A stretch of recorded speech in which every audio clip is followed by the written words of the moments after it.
Are we live? I think we're live.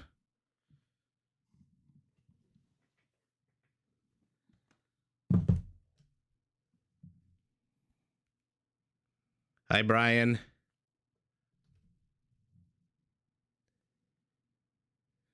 I think we're live. Man, how is this always so hard for me to tell?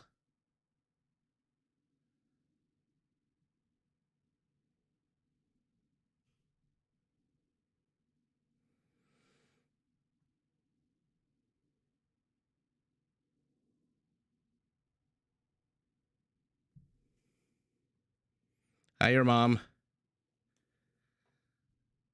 Yeah, I think we're live, and we actually have a oh, now there's no viewers in the chat. I'm getting a lot of conflicting numbers here about how many viewers there are. Oh yeah, your mom. We have a bit of a treat today now that the Apartment Cup is over, the NAC. The heavy hitters are back into rotation. So you'll see there's a lot of Viper games. There's going to be some Tato. Hi, Rebecca. 4 viewers. Okay, so let's get the ball rolling. Usually start with 4 to 6, and as always, let me know how the volume is. But what do we got here? Yellow, red, orange, and gray. I mean, do we really need to ask who's in yellow here?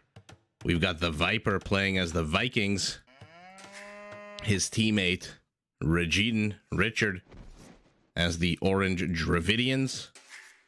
AR-12 as the Franks, and Tato as the Bulgarians. So a few new names. Voice is too loud, eh? Okay. Maybe I'm just yelling into the microphone. Let me just go into the old... Let me lower it a little bit, the mic volume here. Hopefully that helps.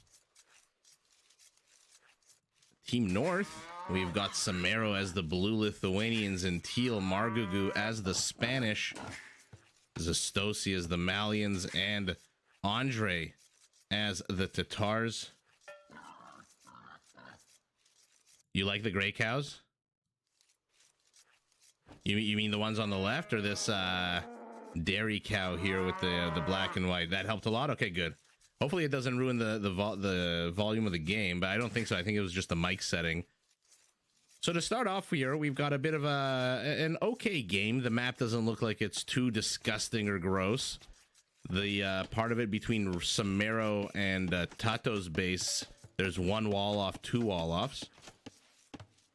Then there's the standard corridor here that will probably get walled off and never used in the game.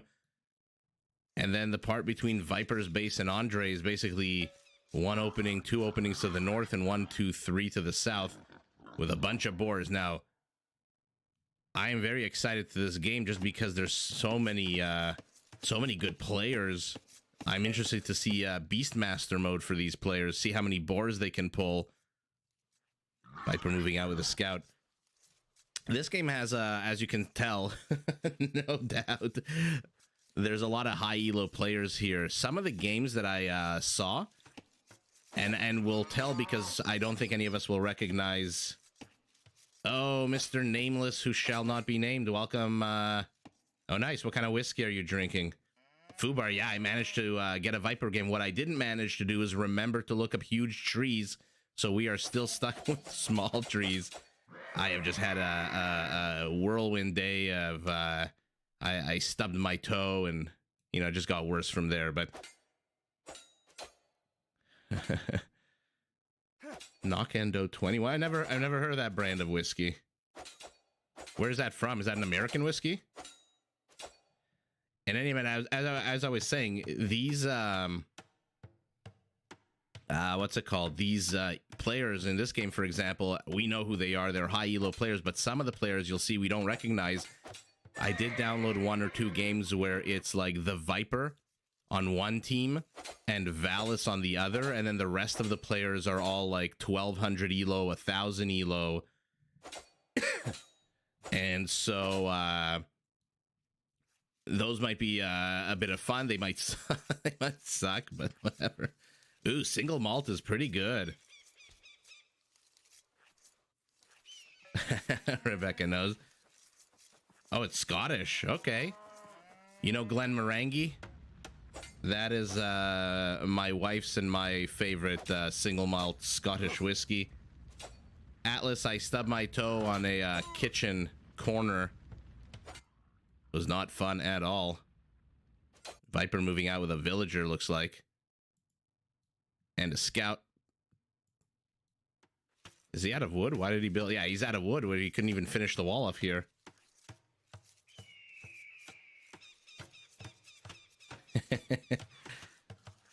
They're taking your name personally. Your mom, what's your preferred beer? Oh yeah, Glen Morangi is fantastic. A lot of the Scottish whiskeys are great. My wife actually introduced me to whiskey. I'm wasn't exactly a whiskey person before. Although I told her I was, so she would go out with me, but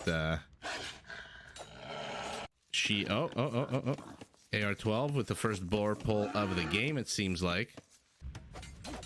But you know what? You know which whiskey is the? Oh my god! I do like. I was just about to say Japanese whiskey. We have here in Canada. They sell very few brands, but the ones they sell, there are some pretty damn good ones. Yeah, kitchen counters. Okay. Oh, Modelo's. Nice. I'm a Dos Equis guy when it comes to beer. I like my beer as light as possible, I guess. Oh, we got another boar pull here by Richard in orange.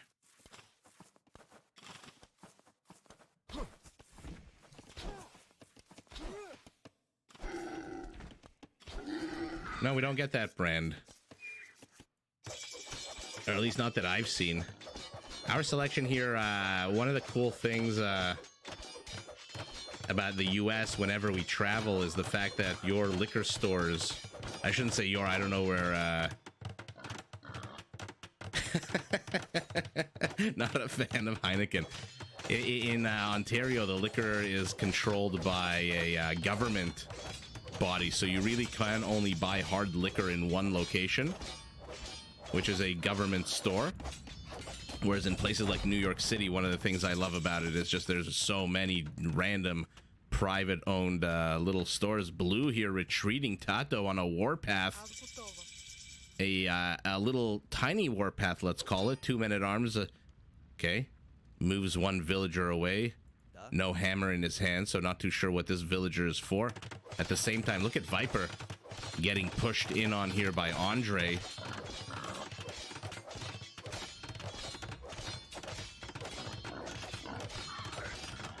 I don't know what that name is. Your name who shall be nameless. You're from Iceland? That's pretty cool. Or are you just like pulling a random fact about Iceland?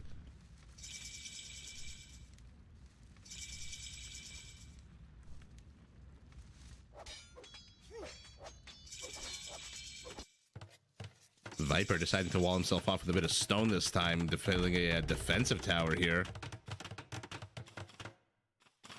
And yeah, like I imagined, the center horizontal line not being used very much. Okay, so Team South trying to push in through the east. Team North trying to push in through the west. They've managed to secure these 6 boar. We'll see. Oh, God. Oh, no, never mind. Viper deletes his house. Villager comes under fire. Viper doesn't care. He is in full-blown Beastmaster mode here. Does manage to pull 3 of the boars. One villager coming back to repair the house, the wall off. So that was a brilliant move by the Viper here.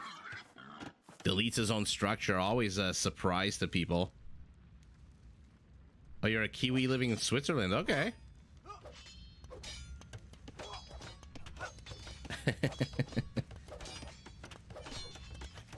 I wonder, in Switzerland, can you buy booze wherever you want in terms of like retail, or does it also have to go through a government a store? I don't remember how Europe operates, if they're as equally. There seems to be a gap in Blue's defense here. He seems to have teleported this one palisade a little bit north of where it should be. Luckily for Red, I guess. Oh, nice. A maple whiskey. Sounds delish. Let's take a look at our players' bases. Everyone in feudal. 2 players on each team going up the castle. Richard first to hit it. Let's see what he decides to do. Plops down a second town center.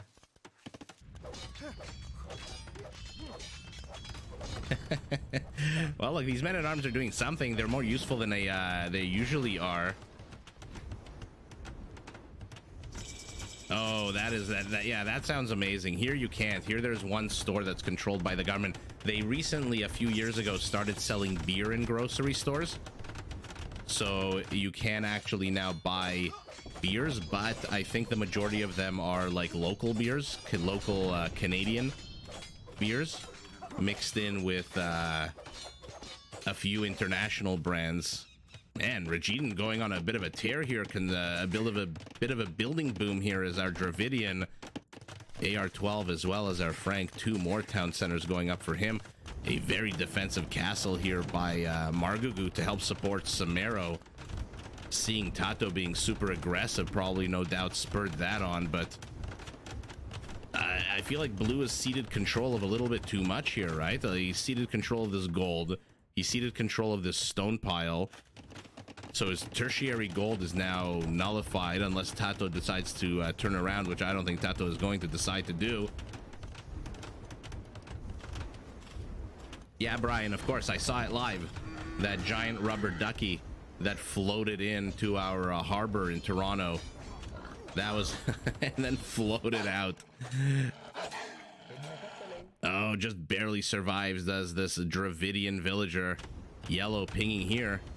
I wonder why. Viper, what the hell is your villager doing here? What is she doing on the complete opposite side of the map?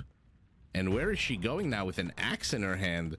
Is she going back here to do some How the hell did this villager get here? Anyway, Red continuing to push in, but now there's conquistadors out of Margugu. Heineken drinker. We don't drink shame in this chat and live stream. Any drink is great, and you're welcome to imbibe whatever you want. Green here attacking the Viper's infrastructure. Not sure this is really a priority right now, but not really much else to do with 3 men-at-arms and a scout. Scout basically dead. These villagers by Viper need to move out. She is still continuing her trek. I guess she wanted to see the world and made it all the way to the east right as Tato started pushing in. Petard's coming out, should be able to destroy all of Tato's infrastructure at whatever point they want, especially when combined with a few conquistadors. Now Tato desperately walling his base off. How's his stone look? It looks like he just bought 100 stone and now he's blowing it all on the wall off. Petard busting a hole. He's going to discover yet another wall off Margugu, but we'll see if he allows these villagers to finish up. What's going on here? Nothing. The Viper's palisade is under attack, but now purple is breached. Team North making a big old ballsy move, heading south here. A bunch of monks out of our Malians. How many? 1, 2, 3, 4 mangonels as well, together with these 3 men-at-arms. Full health. Must have lost the scout, or where the hell's that scout with the 2 HP on it? Villager probably is going to start heading south as well to isolate the Viper if they were smart. But let's see. For now, look at Orange with his wall off. Maybe went a little bit too balls to the wall economically. He has nothing. Dravidians needing time to actually go up and amass an army. And let's see what he can do here. Purple converting the buildings while at the same time they take an inordinate amount of siege fire. We'll see if Orange lets him or if Orange deletes this. So Orange is in a serious amount of trouble. What is his teammate doing? The Viper? He is building villagers. Any infrastructure going up for him? No, just a randomly placed blacksmith. Blue pinging over here, telling his team, guys, we need to coordinate attack. Otherwise, he's just gonna keep walling us off every time we waste bomb petards. These conquistadors with 11 kills now trying to continue to try to bust in. Okay, defensive castle. We'll see if the onager, the mangonel, lets this go up. Oh, he moves the wings, but the mangonel smartly attacking the center, not falling for it is the Stosi, and now Regida and Richard is losing villagers everywhere. More and more monks, more and more, but this castle should get up, right? It's in the 98, 99, 100%. Villagers immediately go in. Monks getting sniped. One convert does go down, but remember, 1, 2, 3 strikes of that sword, and those monks are dead. No extra armor, no extra HP, so maybe more than 3 swipes of the sword. But Orange is stabilized. There's that scout. No, this one has full health. I guess he was healed. And now Team Purple Green is pivoting to the north. Green is pinging the Viper's base. The snake is about to come under attack. Let's see what he can do. Let's see how these conquistadors are doing. One has been taken for a convert. Yeah, that mango shot was absolutely brilliant. He was predicting how Regidan would move and mangoing his villages perfectly, but all of this should now die. Oh no, he brings back the men-at-arms and spearmen. And look how quick the light cav is, just running circles around these spearmen, trying to get to that monk. How much HP? Full HP monk. Oh no, bad move there by our Orange Dravidian. And now what is Viper doing? Building a tower. Does he have a barracks? Does he have any military infrastructure whatsoever? Of course not. But he is getting tower upgrades. He is getting Bodkin. He is trying to hold the line here. Okay, taking a little bit of our damage here. Purple moving in with a very aggressive castle. Let's pivot back east and see if anything has changed in the status quo. Nothing. Blue, however, I was worried he would lose control of these resources. No. Oh, look how comfortable and cocky he is. He's so cocky that he can hold this, that he's deleting his own walls. And I guess for the moment he's right, because Tato has completely stopped pushing. What does he get? He's building trade carts. I don't know why it took me here when I clicked on the men-at-arms. Somewhere there are 2 men-at-arms. There's a whole bunch of gray monks here for our Frank. And now the Viper, king of the hill castle. Not exactly the biggest hill. Not exactly Mount Kilimanjaro over here. Not exactly Everest, but it's a hill that is surrounded by flat ground, so height advantage still does go there.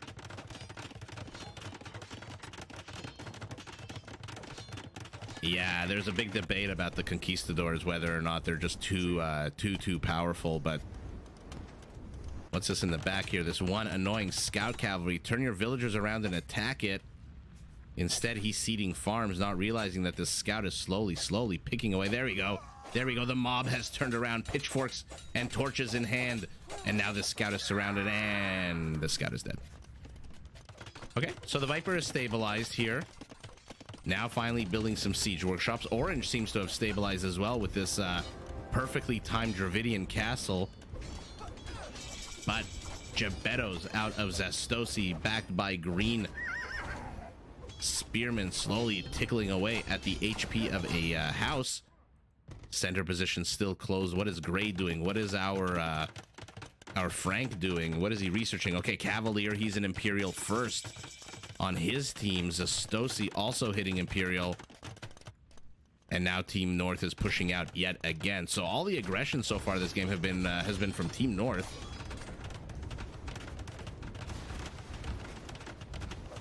Yeah, he's castling the hill. Another castle here for our Malian, an incredibly defensive castle going up for Andre. I mean, Purple is playing this quite incredibly impressively, I'm going to say. This is a fantastic support. So instead of booming, instead of slinging, which he might be doing, because we don't see the economics of it, but he just pushed out into the middle of the map, placed himself between the Viper and his teammate,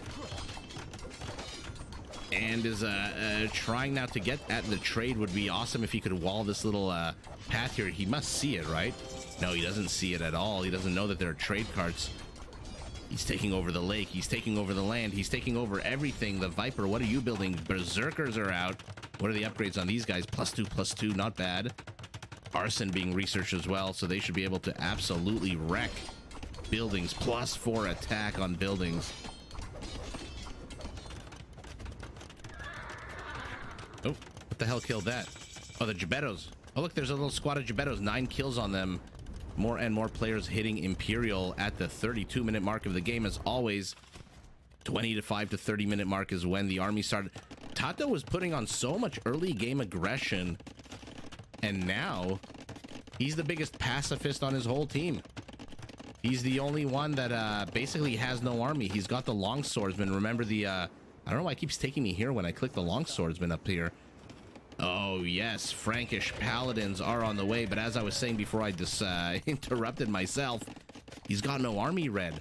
Basically just the 2 infantry units that he had in the beginning of the game. Remember the Bulgarians, these units upgrade immediately when the next age is reached. 3 Malian Trebs though. Look at army supply, 63 to 40. We'll see what happens here. Viper choosing this moment. What's in here? Oh, there they are. That's why it's not taking me anywhere. Tato building up the stirrups. I should hope so. Remember the Conic, if he goes Conic, is the slowest attacking melee, slowest attacking mounted melee unit. Farimba, one of my favorite upgrades being researched for our Malian. I hope we get to see Malian Farimba camels taking on Frankish paladins. How cool would that be? 7+7 attack camels versus 192 HP of Charlemagne camel, Charlemagne paladins. We got ourselves a big old battle here. Viper moving in with the siege. Berserkers absolutely melting in the face of these now Farimba upgraded 19 attack. But our Dravidian bringing in a few elephant archers. The Trebs are gone. Mission accomplished. 18 seconds to paladins. How many knights does he have? 20 cavaliers? 23 cavaliers? It looks like Team South is cleaning this up, but in come the Keshiks. They poke and prod their way into more money. And now Team North's entire base here of operations is going to die. I mean, the Viper has lost a good amount of siege, but take a look. There's not a single unit here from Team North. And now these are Frankish paladins. What is Purple building? Cavaliers, not a bad idea. Those Cavaliers with Farimba still do attack higher as a base attack.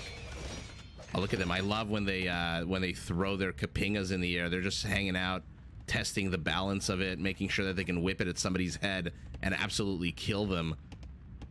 And now Tato is under attack, trying to wall himself off as he's been doing for the last little while. Still only has 2 long swordsmen, one of which, remember, was garrisoned. And there he is. What the hell are you doing over here? What are you defending? A defunct palisade? And now Team South is pushing in. This looks incredibly bad for Team North, but Farimba is here. Let's see if they save the day here. I'm going to highlight the health bars so we can see who exactly is fighting. Are these elite yet for the Viper? Yes, they are. So we'll keep an eye on that. Margugu and Samero pushing into Tato. Tato has no support from our Frank player. Our Frank is streaming all of his units to the northwest of the map. All Tato has to do is hold here, but that is a tall order. We'll see if he manages to do it. For now, nothing but halberdiers are really streaming. And what are the upgrades on these? Fully upgraded. And oh my god, Frankish paladins being so annoying. But again, I keep saying the word Farimba, but it's such a powerful upgrade. Take a look at this Frankish paladin. I mean, he's got so much more HP, 52 more HP. But he attacks on an 18. These guys attack on a 19. That's the absolute bonkers nature of that upgrade. And now Tato has been breached. Why is he not pinging? Why is he not asking his teammates for assist? And instead he has exodus out of his base. And now, oh my god, to pour salt on the wound, you've got Leichai with a +3 attack, so that means he has 1 relic in the bank. Does Samero. Purple pinging over here, I wonder why. No paladins over here, and now all of Team South's aggression to the west has stopped. Our Malian able with 41 Cavaliers to stymie all of those attempts. He's continuing to ping over here. I don't know why. Maybe he wants a castle up to protect the trade, but Tato's in trouble. Look at this. Maze Runner over here. Yeah, absolutely. How many villagers did he pull preemptively here? 31 villagers is a good amount to have pulled, but look at this. Look at this. This is like one of those hedge mazes, those labyrinth, but slowly but surely these bombard cannons. For some reason, Samero not using his 4 most powerful units, instead shoving them into a corner like baby. Let's see what's going on here. Green is under attack. Keshik's taking out the oh yeah, now they're basically, that attack is not going to last. 1400 HP still left. What's going on here? Oh, Farimba. I might just get the word Farimba tattooed like a tramp stamp. It's just such a good upgrade. I mean, when did you think you'd see Malian Cavaliers taking out Frankish Paladins? But Dravidian inserting himself here with 35. Are they elite yet? Yeah, they are with that little head plume. Berserkers fully upgraded. Elephant Archers not quite there. Oh no, look at this. Tato has been dethroned. Our Frankish Paladin is building hand cannoneers. Not a bad idea behind these walls. Oh, but a group of them does get cut off. Okay, inserts himself into a beautiful choke point here. This is absolutely going to maximize their effectiveness. Blue knows that, so retreats, but only for a second. He's basically what he didn't notice is the backstab by Margugu. Takes out, look at that bloody mess. Oh, that was the little mini Thermopylae. Oh my god, Cavaliers streaming in 1.49 1.49 speed. Oh, look at Purple. Look at the balls on Purple in the middle of all of this. How's his resources? He's got 1300 wood. He's building. Yeah, Atlas, I agree 100%. Now the entire south of the map is on fire. Leichai attacking, for some bizarre reason, houses. But they absolutely should have tried. Our Frank should have pivoted instead of raiding. Oh, look, but at the same time, green is being dislodged as well. Frankish Paladins attacking villagers here. Frankish Paladins just, I guess, watching? Having a sandwich? Enjoying a lunch break? Watching these villagers not really doing much? Not even attacking a house. Very strange. Okay. AR-12, you know, a bit more of a relaxed approach to his military. The problem is, how the hell are they going to respond to Leichai with +3 attack and Cavaliers here out of our Malian, who finally does get cleaned up in the center, but one stable still up. Should be able to do a good amount of damage. Elephant Archer is usually not that strong, but that HP is just so chunky. Look at this. Look at this mess of walls. And now they're tiefing his resources. This is going to be a big problem. Cav Archers coming out of our Tatars. They're going to try to tickle away at the HP of these Paladins so much. Oh no, he inserts himself into a corner. Oh, very, very sour here. And now let's watch a Malian Cavalier take on a Frankish Paladin. They kind of look like they had the same HP to start. Oh, Frankish Pal takes it by one. Sword Swipe. Teal pinging over here. Teal pinging over here. He wants walls down. He wants open borders because he is about to swarm over the Team South territory. Racer being researched at the perfect time. These bombard towers are going to do so much damage if they can connect with the elephants.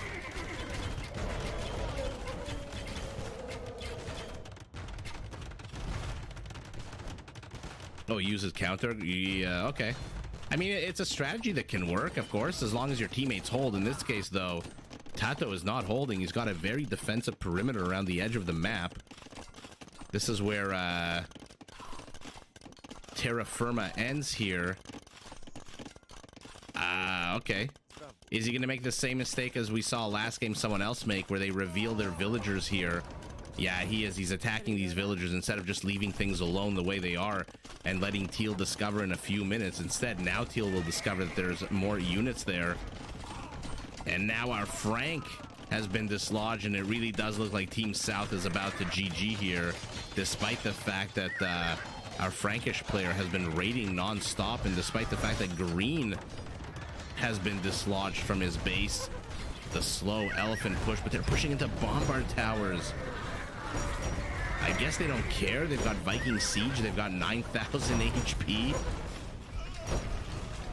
They're going to snipe all of these halberdiers trying to get in. The halberdiers think they did a good job getting that siege ram, and then berserkers pop out and absolutely wreck them. Yeah, this is what I was worried about.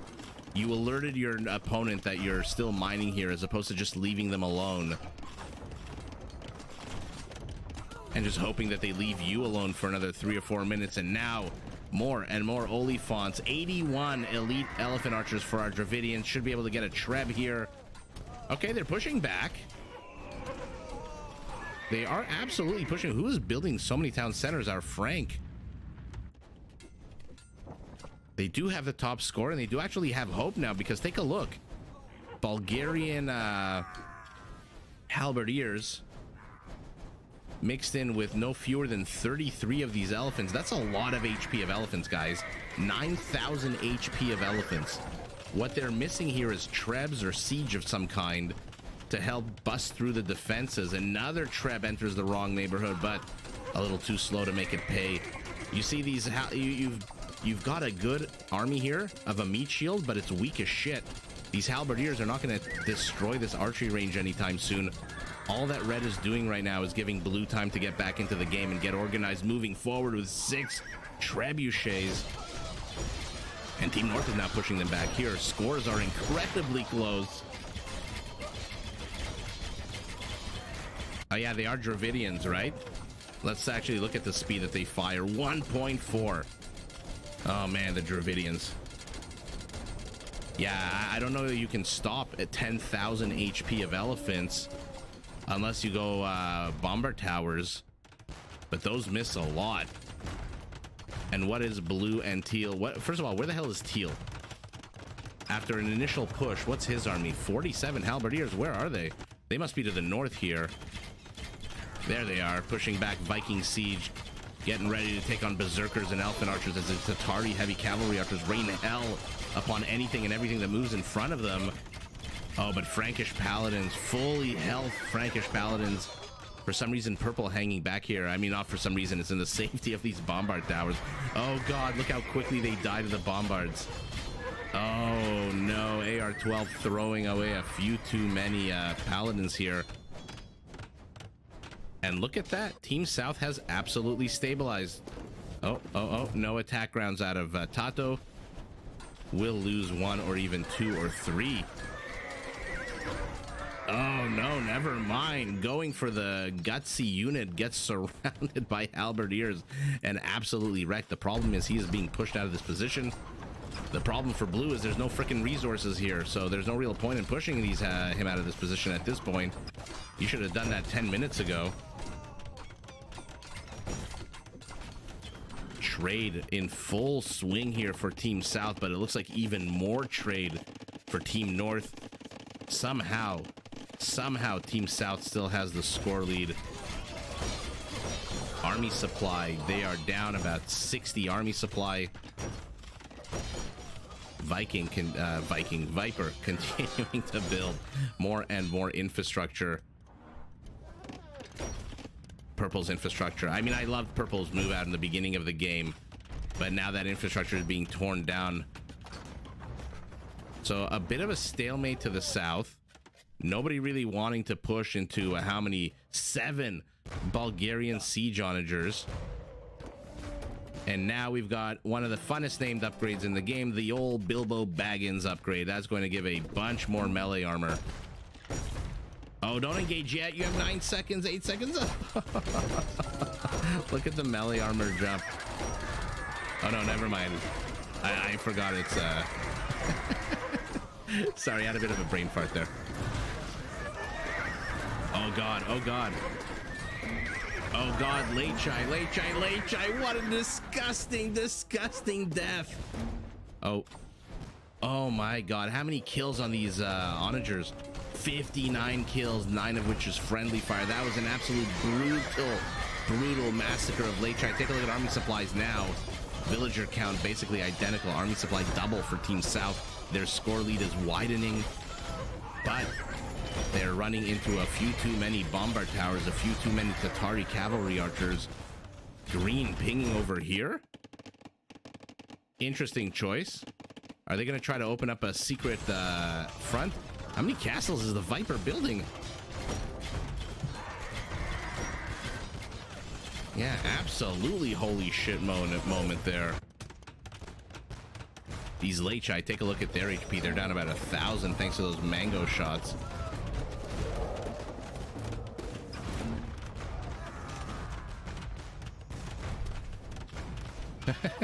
One late chai decides I'm gonna shove in.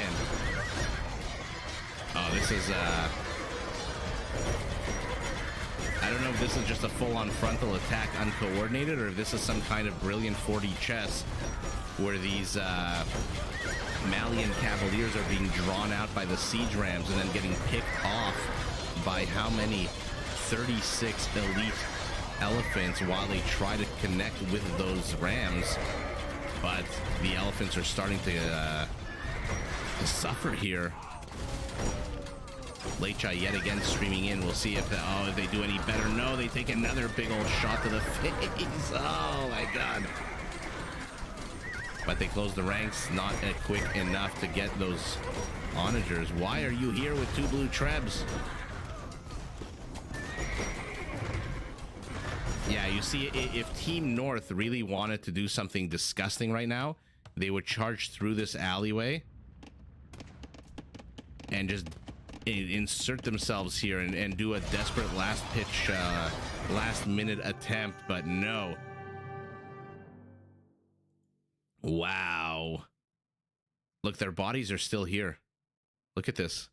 Each one of these square little blue and white icons is a late chai, or a late hiss rather. My god, what a bonkers game. That was fun. Good way to start the evening. Definitely going to look at kill count. 160 elephant, yeah, 344. I wonder who was, if anyone was sending tribute. Our Dravidian was sending tribute. Oh, he had 5 relics too. The biggest recipient, of course, Tato, the one whose base was absolutely overrun. Green should be receiving as well. Yeah, his base. Usually the player whose base is overrun gets a shit ton more support from his teammates. Trade profit, good for basically everyone here except for our Frank and our Tatar. So one on each team to even things out. Let's see, 300, 300, 200, 400, 300. Not a very high kill count game, to be honest. Ooh, look at this. Oh my god, look at this mess of a chart. I don't even know what to make of all this. Oh, my world population. Okay. Well, guys, that was an absolute fun first game. Oh shit, oh shit, oh shit. Who clicked that? No. All right, let's see this next one. Oh, look at these players. ACCM is here. AR-12 and LB-10. Anatov? I don't know who that is. Okay. These are some pretty good civilizations as well. And let's get the ball rolling. Let's see how this game goes. Tato back in action here. Let's see what the teams are. Blue, purple, yellow, orange. Blue, purple, yellow, orange. This time they are Team North.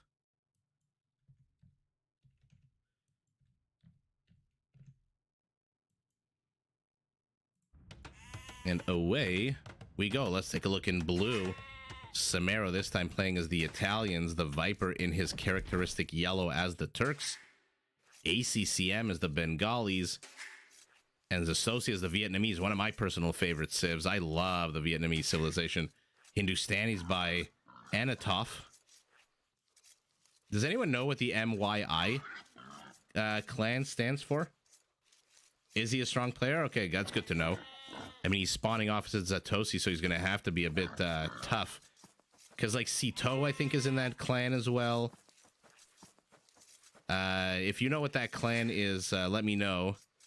Sicilians by LB10, a good civ to have on your side. Tato is the Saracens. We'll see how, whether he makes use of that market strategy, and AR12 is the Celts. So, again, we've got two civs here that traditionally I've been very disappointed with. The Celts and the Hindustanis on the same team, and this time, guys, we are playing on a map that very much looks like Hideout. A big old chunk of forest in the middle, and literally 1, 2 points of attack into each other. It looks like Team North has a little bit of a I don't know to call this an advantage or not, but there's an east-west corridor here to the south.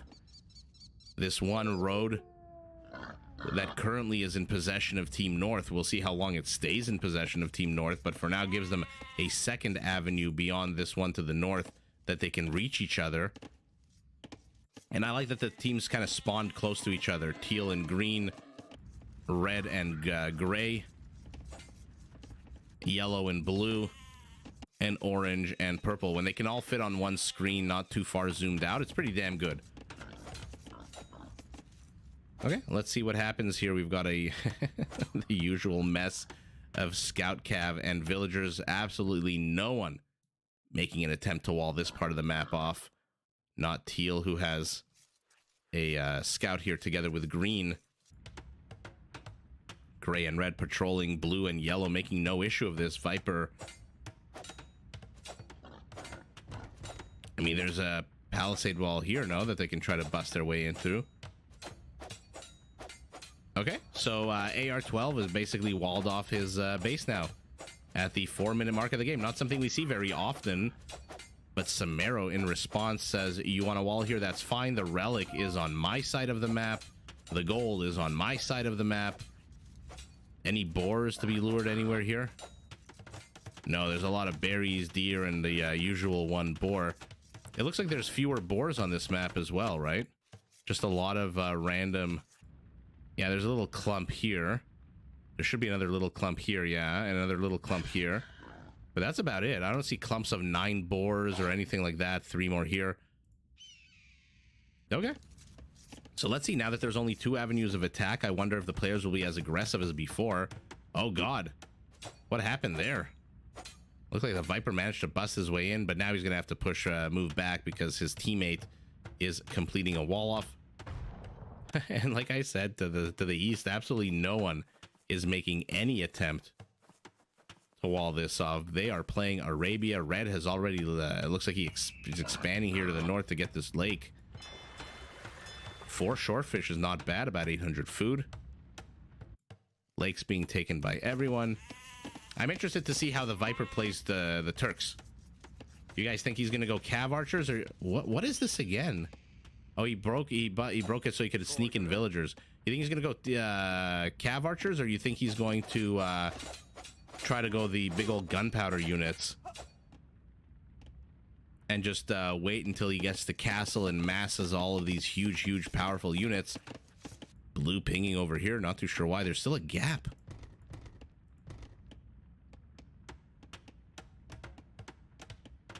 What is green doing? Okay, sending a villager. She's got a hammer in her hand, so she is building something.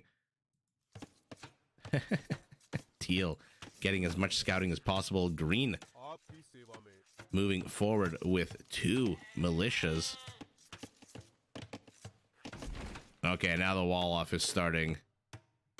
Green deciding, you know what, I don't see you making an effort, so what I'll do is I'll make the effort. The problem is this is a huge front of land here that she's gonna have to defend. This one villager with a hammer.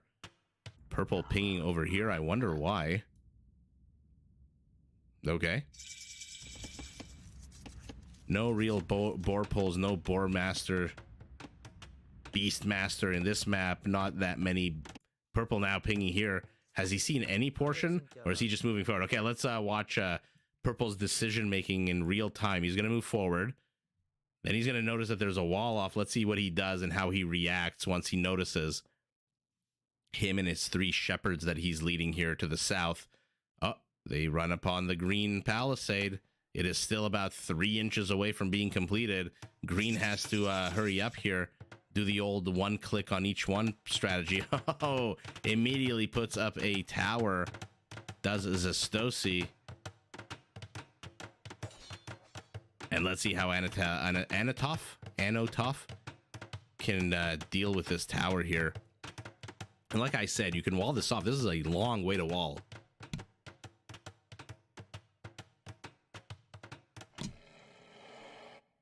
Ooh, some kind of animal letting out a growl, this wolf. Hungry for human blood. People rushing to feudal age. The only one not rushing to feudal age is AR-12. What are you doing? Nothing. Building more and more villagers. How's his resources? Okay, he's about 70 food away from heading up. Teal has left his scout here. Will be a bit annoying, but now what do you do here as Anatov? Now we're going to see how good he really is once Zatosi starts pushing in. Zatosi, no more villagers on stone, so no more towers for him. But looks like he's playing an Arabia-style strategy here with the archer. Any follow-up units? Oh, the one archer does get caught out by the scout cavalry, but should be able to kill him. There you go. 1 HP left on that archer. More and more archers being built, streaming across the map. 4 villagers need to be handled yesterday. They're going to try to insert themselves probably between Teal and Green's base. Oh, man. Don't be fooled, guys. They are carrying baskets, but they are anything but pacifists. They are here for trouble. They are here for blood. They get Viper walled immediately here. But they pushed LB12 off his berries. Okay, we do have a bit of a Beastmaster situation here by AR-12, although it needs to not go a little... needs to slow down a little bit, otherwise these boars are going to lose interest. I wonder if he'll go to the town center or if he'll use this mill. Only 4 villagers here. Oh, look at Blue. Look at Blue. Oh, my God. What an absolute cockblock of a move here by Blue, killing that villager. And now all the boars go home. Oh, Samaro. Samaro, that was dirty. That was dirty. And he has infrastructure inside Team South's base. But that was just absolutely filthy and filthy move. So filthy that AR-12 pulls 4 villagers and tries to chase that down. Do they have vision of anything here? No, they don't. Barracks, range, building anything? No. Purple, though, now inserting a dock. But Anatov very quickly brings in the spearmen.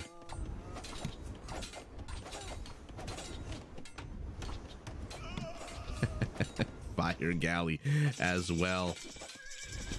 Okay, not too sure he really needs that scout here anymore, unless he doesn't care if he loses it.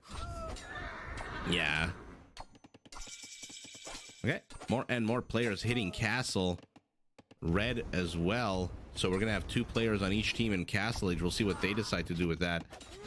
Feudal Age armies are going to melt away the Viper, building 2 more town centers. 2 more town centers for ACCM. What is our purple Vietnamese player doing? Walling himself up in case of any kind of counterattacks. More and more archers, but again, Green not letting him move in too far with a tower. This is just the inherent weakness of a feudal age army. He's going to discover the towers there. He's going to have to back away. Probably villagers in here. Yeah, 3 villagers. Oh, look at him dying there with the arrow on the ground. Blue. But this is the inherent weakness of a feudal age army. This is why I don't know what the right answer is here. Do you want to reveal your hidden base, your hidden army? And now Red's going to discover this as well if he keeps moving west. Do you really want to reveal this? For the sake of what? Knocking down some HP from a house? For the sake of dying to a tower? Or do you want to save them until Castle Age? And now look. Team South pushing out a combo of archers and knights, and now Red has discovered this little area of 1 villager. Oh my God, guys, it's a staring contest. Who will flinch first? The weakest military unit or the weakest civilian unit? Okay. Scout turns around, says your powers of not blinking are too strong for me, and retreats. See, I don't know. I like the idea of obviously sneaking in a bit of a proxy base here. Blue would, if he wanted to be a jerk, would move this villager immediately now that red knows exactly where he is. But what are you going to do with 2 archers? What are you absolutely going to do? You're going to accomplish nothing. And what you've only done here is revealed that you have a hidden position here, just like this dock. You're not going to accomplish anything. You're not going to take away the home defensive advantage here. They will fight you tooth and nail. Instead, save your units, get to castle. That's my opinion. Agree, disagree. 6 kills on these guys. Was it really worth it? Because Gray, what is Gray building? Nothing. Continuing to just go villagers. Viper with a 4th town center here. A 4th town center for our Bengali as well. Teal pinging over here. What does he want to do? He does not want to do anything. Let purple finish the wall off. I'm just going to pivot to the other side. Going after the barracks. More and more knights streaming out of our teal Sicilian. Okay, and now Gray is in Castle Age, and these archers basically have to run away. But they can't run away because there's a huge wall of palisades. Oh, man. Aggression for the sake of aggression is, I don't know. I'm not a fan of that. Aggression for the sake of achieving some kind of strategic goal or some tactical objective, maybe. But again, Blue's entire position here was discovered because he sent a bunch of weak-ass feudal age archers that accomplished literally nothing. And now Red knows exactly where he is. Red moving in with the mangonel. He's going to clear that up, and all the potential of this entire area is now nullified. And Red is going to see the monastery coming up. Of course, he brings the quintessential counter unit to the monk. Forward would do well to maybe upgrade this to a light cap. Oh, what a beautiful attack ground here by Tato. Always impressive when somebody with a mangonel can get a fast-moving unit like a scout. But in moves Anataf. He says, you know what? You tried to raid my base. You tried to take control of my waters, my territorial waters. I am just absolutely pissed off. I'm going to move against you ASAP. And where's the villager? Yeah, now the villager's dead, I think. No, never mind. He's up here. Ark of the Covenant being lowered into the holy chamber where it will be held. Look at Anataf making himself at home here with the town center.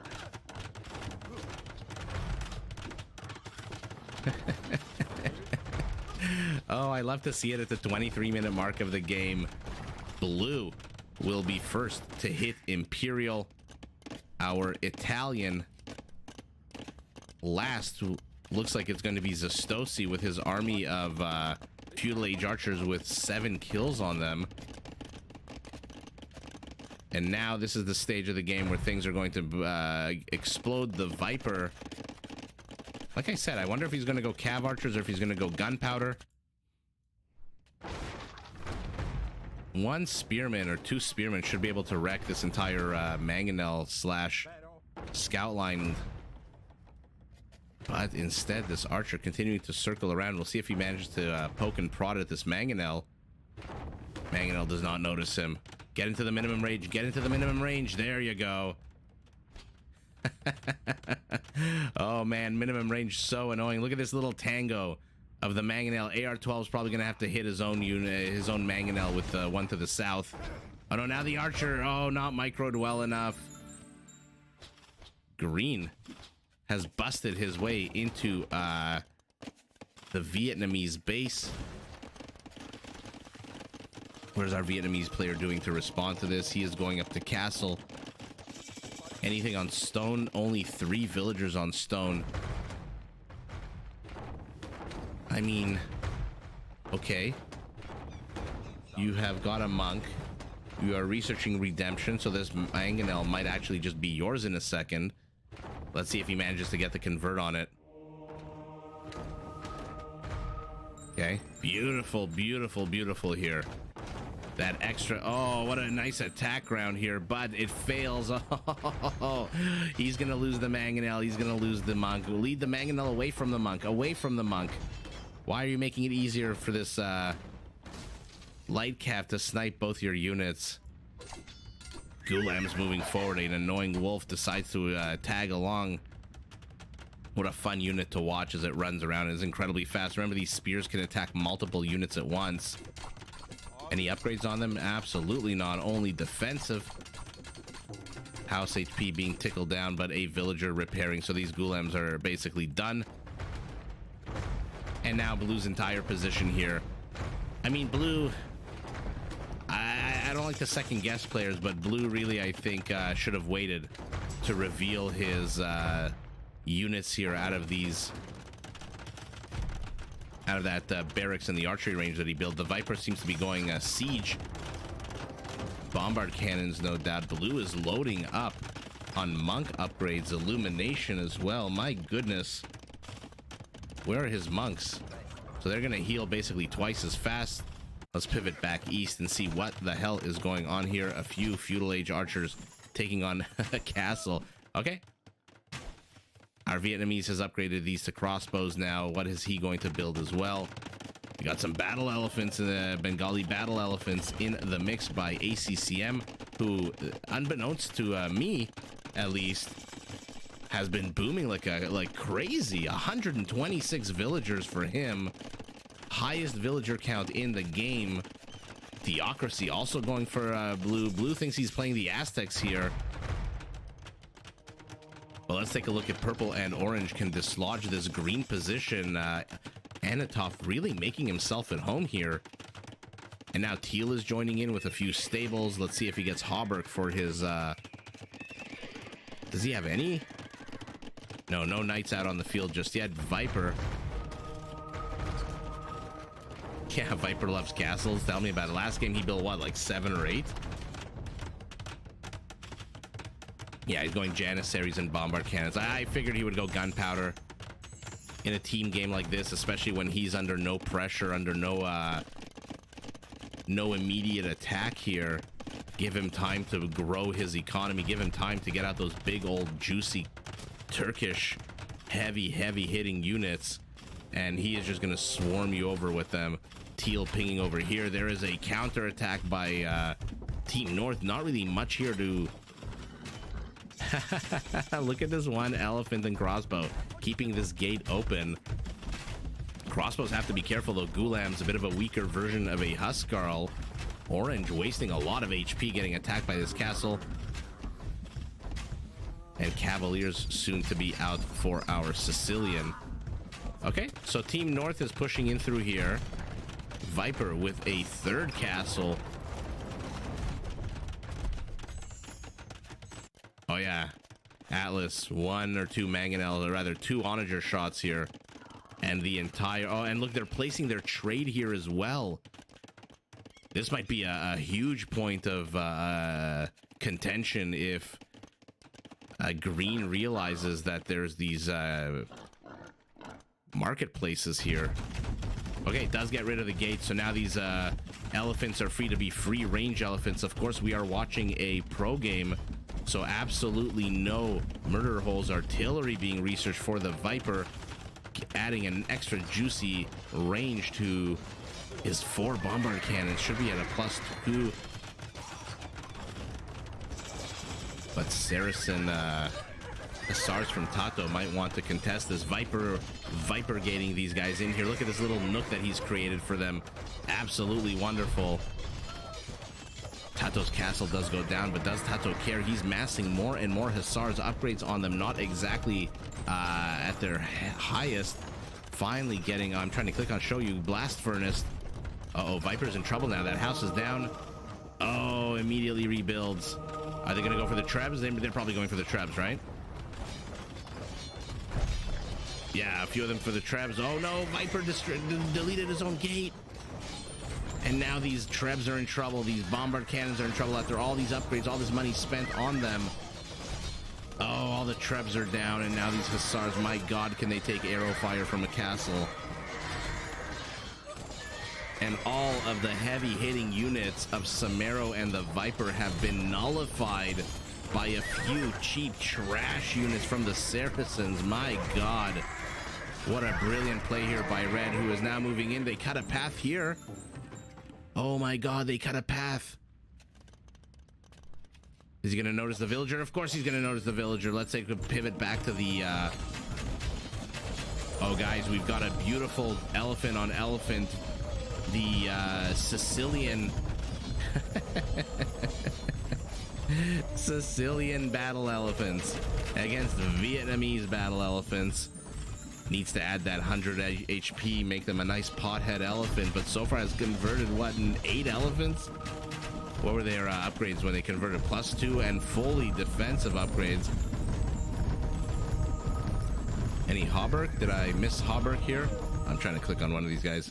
Yeah, I missed Hauberk. So armor upgrades for these Sicilian Cavaliers. And now our Vietnamese has to retreat. No point in giving away your elephants more than you already have. Look at this. Look at this. Crazy. More and more converts attempted here by our Sicilian monks. But the Viper... Oh my goodness. 20 Italian monks backing 37 Janissaries. Are they elite? They are elite. Yeah, I don't think it's enough for Team South. It really does look like the Viper supported by... Oh my God. Oh man, Onager does take a shot, but there's enough villagers here to repair. Tato with the high ground castle should take less damage from these bombard cannons, but army supply not that different here. Only 40 army supply difference. But what is Gray doing? Nothing. He's building onagers and rams. Tato, 45 hussars. Honestly, I think with 45 hussars, you could probably swamp this, no? Anyway, let's see how the players go. Green is now in trouble. His base has been penetrated. Oh, but he does get the Trebs that are attacking him. Elephant on elephant violence. Cavaliers doing what they can, for some bizarre reason engaging, knowing that his opponent has so many monks. Look at the faith on them. Full faith monks. They're just basically converting anything and everything. Finally, Bengali light cav are being added to the mix to snipe these monks, but they're just losing way too much. And here we go. Hussars flanking from the west. Would have been great if they... Oh, what are they doing? They're engaging into a construction site here. Not too sure why he's moving forward with the Rams. There's not really that many units behind them to... I mean, the Rams are tanking, but they're tanking for nobody. Viper yet again will lose all of his bombard cannons to the north, but Janissaries are here. What are the upgrades on these guys? Not great at all. Missing all of the defensive upgrades, it seems like. Oh, and these Janissaries just destroying. Will he lose it? Will he lose it? No, the Genoese crossbows with their attack bonus against cavalry save the day. But again, almost all the heavy-hitting units of the Viper and Samaro are gone. The Trebs are gone. These bombard cannons, one of them, it looks like he's about to die. Now the action to the east. Bengali Castle under attack here to the north to 2 Trebs, but it does seem like purple is helping his teammates stabilize.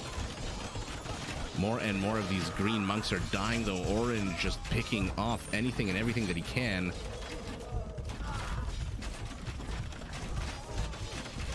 And so, yes, these... oh my god, look at it. They're building opposite marketplaces. This one unfortunate, 2 unfortunate trade carts spawn right at the worst location. And look at purple.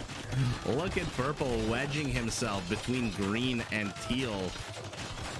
Desperately putting up a castle, but green out villagering him. Let's take a look at who goes up first. What do we have here? 60%. Oh, we've got a bit of a castle race here between the Hindustani and the Vietnamese. Oh, they finish almost identical timing. Both garrisoning their villagers 17 to 10. Rattan archers have to retreat. They have pretty damn good pierce armor, but not that good. And red is moving forward again. A beautiful force here by our Saracen. Bombard towers being used in more and more games, I'm noticing. Red picking on the villagers. Not too sure why. This is not the moment you want to really start picking off civilian count. What is Gray doing? Gray only has 2 onagers and 11 rams. These rams are streaming in. But Red here, MVP, Tato with the absolute baller Hussar Swarm. 24 Cavaliers, 20 Hussars. Pikeman coming out of our Sicilian here should be able to clean up these elephants, especially. They are still not pothead elephants. They're still just at 320 HP. Green being compressed more and more and more here. Like I said, guys, the 2 civs that are shitting the bed right now are the 2 civs that I always have an issue with in Rage Forest. The Celts, who are underperforming because he's got basically 2 onagers doing nothing in the back of the base, and the Hindustanis with some of the strongest units in the game. The hand cannoneer with +2 range.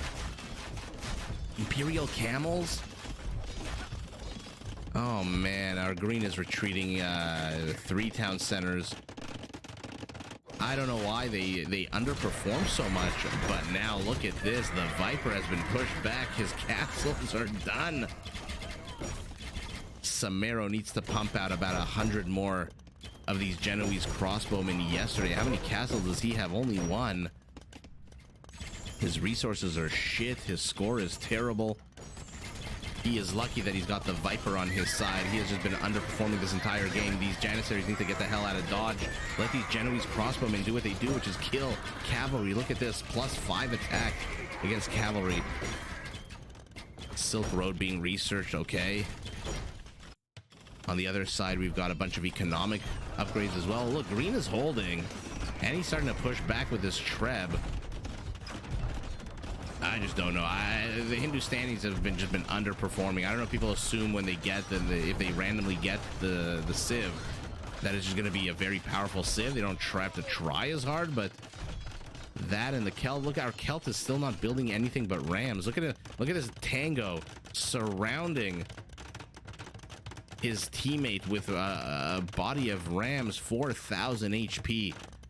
How much is their Pierce armor? 195. This hole in the leaky compartment has been plugged up. Parties disengage to the red pinging over here saying, hey, let's make a new path of attack. Bengali Castle, Team South now has absorbed all of the aggression thrown at them, and now they are pushing out a Hindustani Sicilian combo to the right, a Celt Saracen combo to the left. My goodness, the left, if it wanted to here, could have a huge amount of siege. Oh yeah, those Hussars. Red basically saved the day. How many kills on these Cav Archers? 22 only. 0. These are all fresh recruits. Interesting. Look, AR-12 was tanking, and look at the positioning of his rams.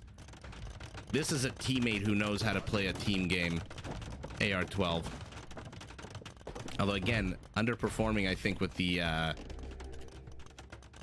Celts. Although Blue sees this, needs to be careful. The Viper, you've got 3 villagers here. Do something. What is he researching? Bloodlines at the moment. Okay.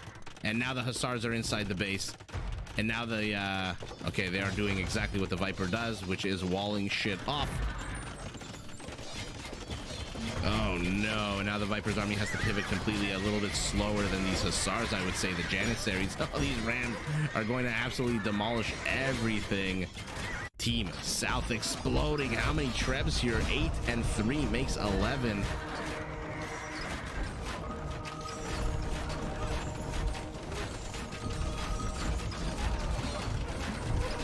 Yeah, Atlas, it seems even now, but it kind of seems like Team South is now on the offensive. We'll see how Team North, if they can absorb this damage just like before. You think the Celts get hard countered by Turks? Really? I just think that, what's his face, AR-12 just didn't build enough siege onagers. Plus, I think the Turks, the Celts have some pretty damn good tanky units of their own, don't they? In any event, Hindustanis and Celts. The third one is the Britons. In these live streams have just underperformed. Now remember, I'm not talking about generally underperformed. I mean in these live streams that we've been watching together for the last week or so. Wow, actually, I guess it's been like 2 or 3 weeks.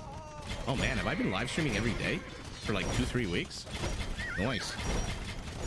But yeah, I'm just talking about the games that we've seen. I think the Britons and the Celts have been really underperforming. Okay, these these siege rams are going to do some good amount of damage here, but now yellow Hussar is pushing back. Remember, the Turks get this upgrade for free automatically. Does need to complete the last upgrade on them. Purple just now going. Arbalest should be able to help out here. Great balls of fire streaming in. Oh, there's one crossbow in particular. Oh my god, death and destruction and mayhem everywhere. What do we got here? How are the upgrades on these guys? Hindustani, elite skirmishers, chemistry, ring archer armor. Teal very confident building some Sicilian stables here in the front. Are these finally fully upgraded elephants for our Vietnamese? No, they're still not.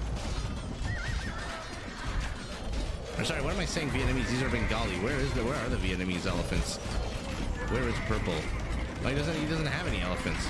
Okay, never mind. I've been looking at the wrong elephants here. These are Bengali elephants. Okay. The Viper here and Samaro have taken possession of a hill. This is where they've decided to hold the line.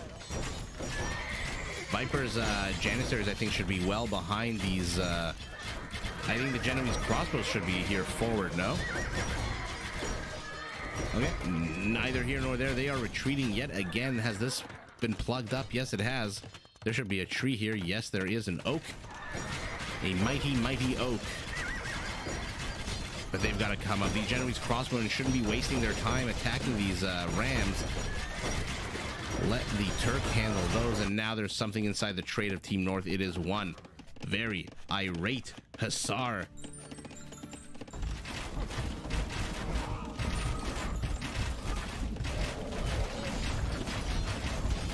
Yeah, that bombard cannon range from the Turks with that artillery upgrade, just something bonkers. Oh yeah, look at, yeah, you're absolutely right. The scores are twitching. One side going up, one side going down. All these Vietnamese archer units are taking way too much damage. But eventually Green has to retreat. He is not supported here by anyone. A monk dies. Why? What is this? Why are you hoarding your army here to the south?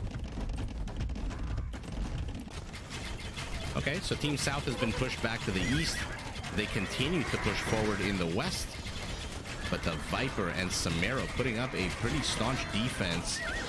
Paper money for our Vietnamese. He's going to start getting a little bit of gold with all of these lumberjacks. How many on lumber? 67 on lumber. So his gold count should go up a little bit here and there. I think blue needs a lot more Genoese crossbows. Blue needs a lot more resources. Somebody needs to sling this man so that he can absolutely demolish any cavalry. Oh, getting picked off here. What is Great doing with these halberdiers, by the way? They're just like moving left to right, left to right. My goodness, our Saracen here with 46, 107 kills on them. What's under attack here? A random Bengali siege workshop. A remnant of a time long gone when Team North was actually putting on some aggression. For some reason here, these skirmishers, okay, finally starting to pick off the arbalests, although elephants coming in should be able to absolutely wreck these skirmishers. Paper money, talk about paper units. The score is still ridiculously close, 600 points apart. Team North is being compressed, being pushed back. This Celtic siege is really, really bothersome. Okay, you know what? Celtic siege finally starting to prove me, not prove me wrong, but to, what's the word? Redeem itself, let's say. Hindustanis, not so much. Even if they win this game, not so much. I mean, you've got access to some of the strongest units, like I said, and you're going Pike Elite Skirmisher. Which, fair enough, if your teammates got Hauberk augmented Cavaliers that are just super tanky, that's fine, but I would have liked to see more Gulams. I would have liked to see maybe more hand cannoneers. 40 has become 30. Our Saracen continuing to stream units across the map instead of just building more infrastructure here. And now more and more castles are falling. Looks like the Viper did get murder holes. No, blue did not. Oh, blue definitely has to defend this castle. Oh, he's desperately going up to elite Genoese crossbows. Yeah, he's Genoese crossbowmen have been a little underutilized. They need to get their asses to where the Hussars are yesterday and start sniping them. Okay. Did he research, what is it called? Pavis? Doesn't look like it. Oh, Viper loses his castle. But look at the trade for Team North in full swing. Team South also in full swing. Yes, finally! Finally, Caravanserai. Ah, you love to see it. How many has he built? How many games, guys, have I been begging to see Caravanserai here? Wow, okay. Okay, you know what? The Celts and the Hindustanis redeemed themselves this game. Viper needs to call for help. Yeah. I mean, his base is nice and secure here. He's still got 104 villagers. He's building Cavaliers as our Turk. Okay. What a turn here. These Cavaliers are just going to shock and awe the hell out of these red Hussars. Although need to be careful. No point in wasting them against these halberdiers.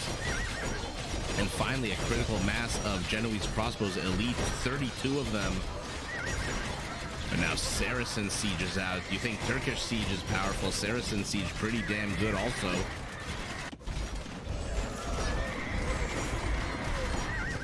Oh man, we are just having a slow. This is very much like World War I here. Fighting over every inch of land. Blue looks like he's been dislodged for a second, but then the Viper swoops in and saves him. Then he looks like he's been dislodged again. Bombard cannons attacking Turkish in a strange turn of events. It's Turkish units that are being attacked by bombard cannons. Oh, we have to be careful. Our Saracen doesn't want to lose too many, and he's streaming in one at a time. You can't stream in one at a time when your opponent has what? 24. Oh my god, look at the kill count on these 24 elite Janissaries of the Viper. He has been babysitting them. 162 kills for these 24. Absolutely disgusting. And now Orange is moving in to help his teammates. Also, I guess he's confident enough that they can hold over here. There's really only one trebuchet. Elite battle elephant for our Hindustani, no doubt a convert. Does Purple have any elephants? He does not. He's got 14 rattan archers. Imperial skirmishers finally out. But look at this. How do you respond to this? Definitely not with skirmishers. Another Italian castle going up. He is just going to swamp. He is going to wreck the cavalry. Yeah, exactly. Look at this. Look how quickly they're going to kill these Hussars. Although not when they take Celtic Siege fireballs to the face. Ugh. Was not paying attention. Samaro loses something like 10 or 15 of these Genoese crossbowmen, maybe even more. Celtic Siege doing what it's done, has been doing all game, basically distracting. Oh, another hit. Team members say enough is enough. Elephants race Hussars to try to get to see who kills that onager first. The good thing for both teams is that their trade is up and running. Yeah, it did look like he called for help, and looks like Orange answered the call here, but streaming in one elephant at a time. Not exactly the SOS response I think that the Viper was hoping for, but they've stabilized to the north. Yellow pinging over here, saying, hey, let's just do to them what they tried to do to us. Is anyone making an issue of these marketplaces? Yes, finally, Teal, our Sicilian, realizing that their opponents placed all of their trade over here. We are an hour and 8 minutes into the game, and the players are still basically in their starting positions. Teal and green trying to push into purple. Orange sending as many battle elephants as he possibly can. Not too sure why orange didn't go battle elephants with that extra 100 HP. To the west, blue's base has been penetrated, but just the tip. Only a few siege workshops here. I mean, come on, this is a waste of crossbow APM and killing time. You've got 46 of them here. Go and kill yourself some red hussars.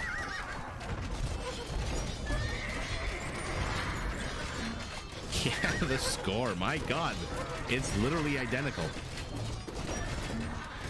Oh, but what do we have here? Okay, Team South making a cheeky little attempt to do something, get something done. The problem for them, oh, if they can get in here, it's GG. Look at that juicy trade route. Now there's a Celtic onager that's going to help them do exactly that. Uh-oh, did orange? Yeah, I mean, orange sees it with the gate and all these other structures. Oh no, what are you doing with 4 elephants? Okay, and now Team North exploding, pushing back these hussars. Where are they running to? What are they chasing? 2 cavaliers? That's what you're chasing here? Oh, the 4 elephants bite the dust, getting absolutely nothing done. The castle needs to go up here yesterday. Look at this trade. How many trade carts? My goodness, that's a lot of trade. And now, oh no, guys. 39 Saracens from Tato.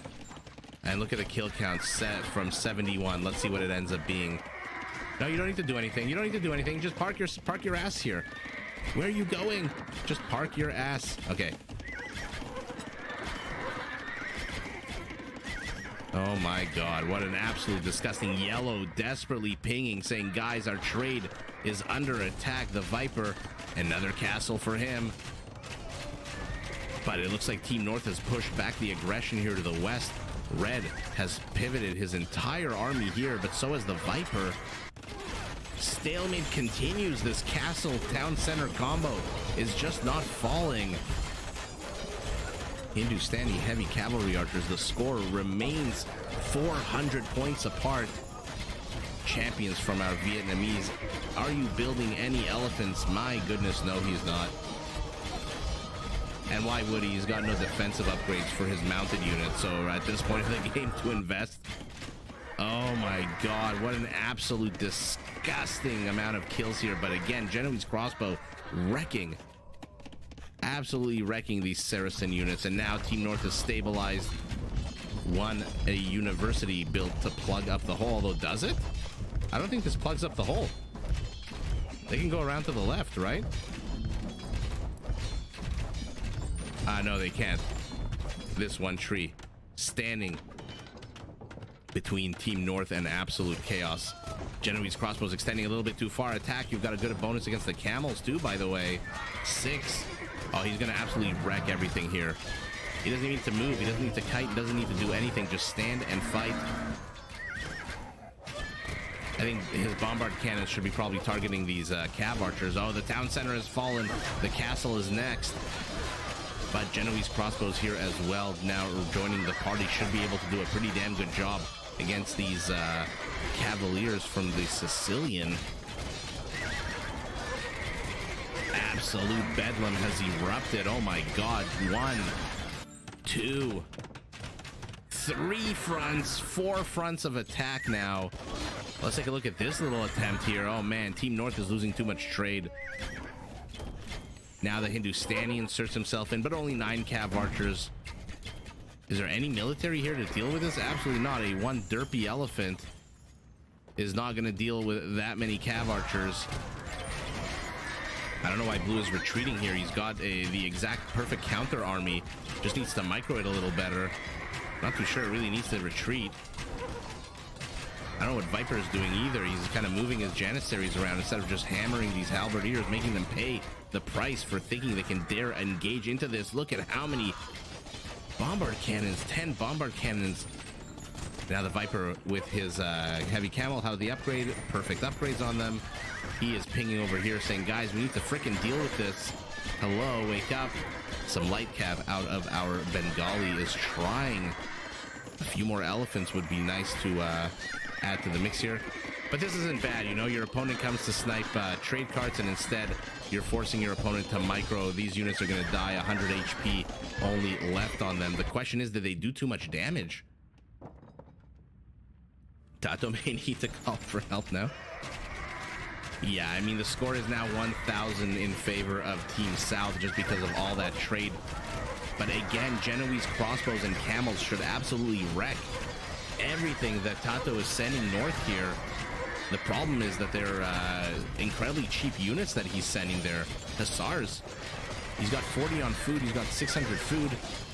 He can send Hussars for days. Team North has to push here. They need to push here yesterday. They've got a lot of heavy-hitting units. These guys should have still +2. These guys plus nothing. And now the two center attacks have been stalled. Oh my god. That's a lot of monks trying to convert this one elephant. How many converts at the end of the game? We'll check that out. Should be a lot of fun. Finally does get that elephant. But by that time, its HP is already shit. Don John's going up. Are we going to see sergeants?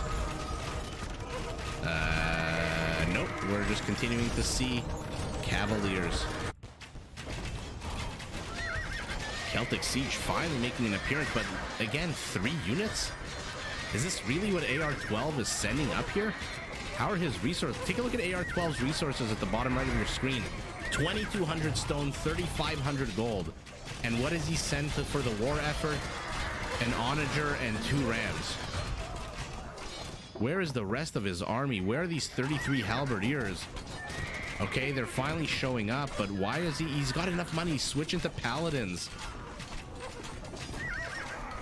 I don't know. I mean, I know they're missing the last defensive upgrade, but Celtic paladins are still pretty damn good. I mean, yeah, you know, never mind. Their HP is dog shit. Okay, then, you know, switch into Woad Raiders.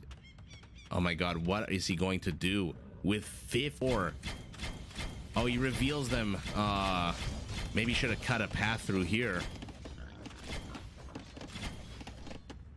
Yeah, look, I know the Celtic Paladin is bad, but it's definitely better than sending in 3 units at a time. Yeah, no, I know. It's missing Bloodlines. It's missing the last defensive upgrade. Then go Woad Raiders. Send in 80 Woad Raiders into Yellow's base, and the game is over. That being said, it's easy for me to criticize. Easy for me to say shoulda, coulda, woulda.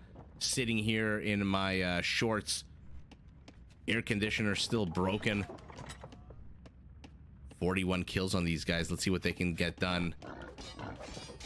We're an hour and 20 minutes into the game so far. Again, the players are just in their starting positions. Purple has been pushed back a little bit. What is this, about a few inches? And finally, Shatagni. Shatagni, excellent.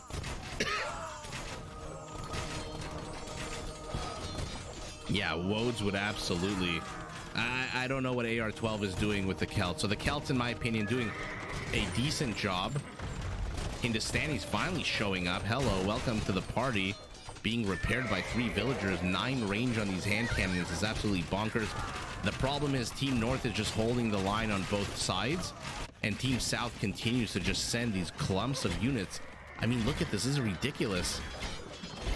56 heavy cav archers. You can send elephants in 1 at a time all the live long day. They are going to get sniped. Look at this. Look at the... Oh. Yeah, no one's surprised by that. Wow, take a look at the score. 1,000 or so points apart. Green trying to expand here. I wonder if he was going to go camels. Oh, man. 730 halbs. 430 hussars. Trash on trash on trash. Our Vietnamese here taking the lead with 1,100 kills. Viper, I was going to not far behind. Tato, 950. Sicilians. The Celts is probably like the worst one, right? Yeah, look at that. I don't know. I'm disappointed by the Celts. I'm not going to lie. Let's see economically. Was he slinging? Was he doing something? Yeah, he donated 10,000 resources here, but out of 188 is not exactly, you know, not exactly putting a dent in his military. But this is disappointing. Our Celt with 430 kills. Yeah, I wish it had gone longer too. Imagine another half an hour of this absolute bloodbath. The problem is, yeah, they killed their trade. I don't know. You've got. Look, you still have paladins that have full attack upgrades. They may be missing some HP. They might be missing the last defensive, but they could definitely swarm. But I think the better choice would have been the Woad Raider, especially since there's these crossbows here with their +7 attack against cavalry. So paladins, terrible idea. But the Celts, come on. This is what you're building?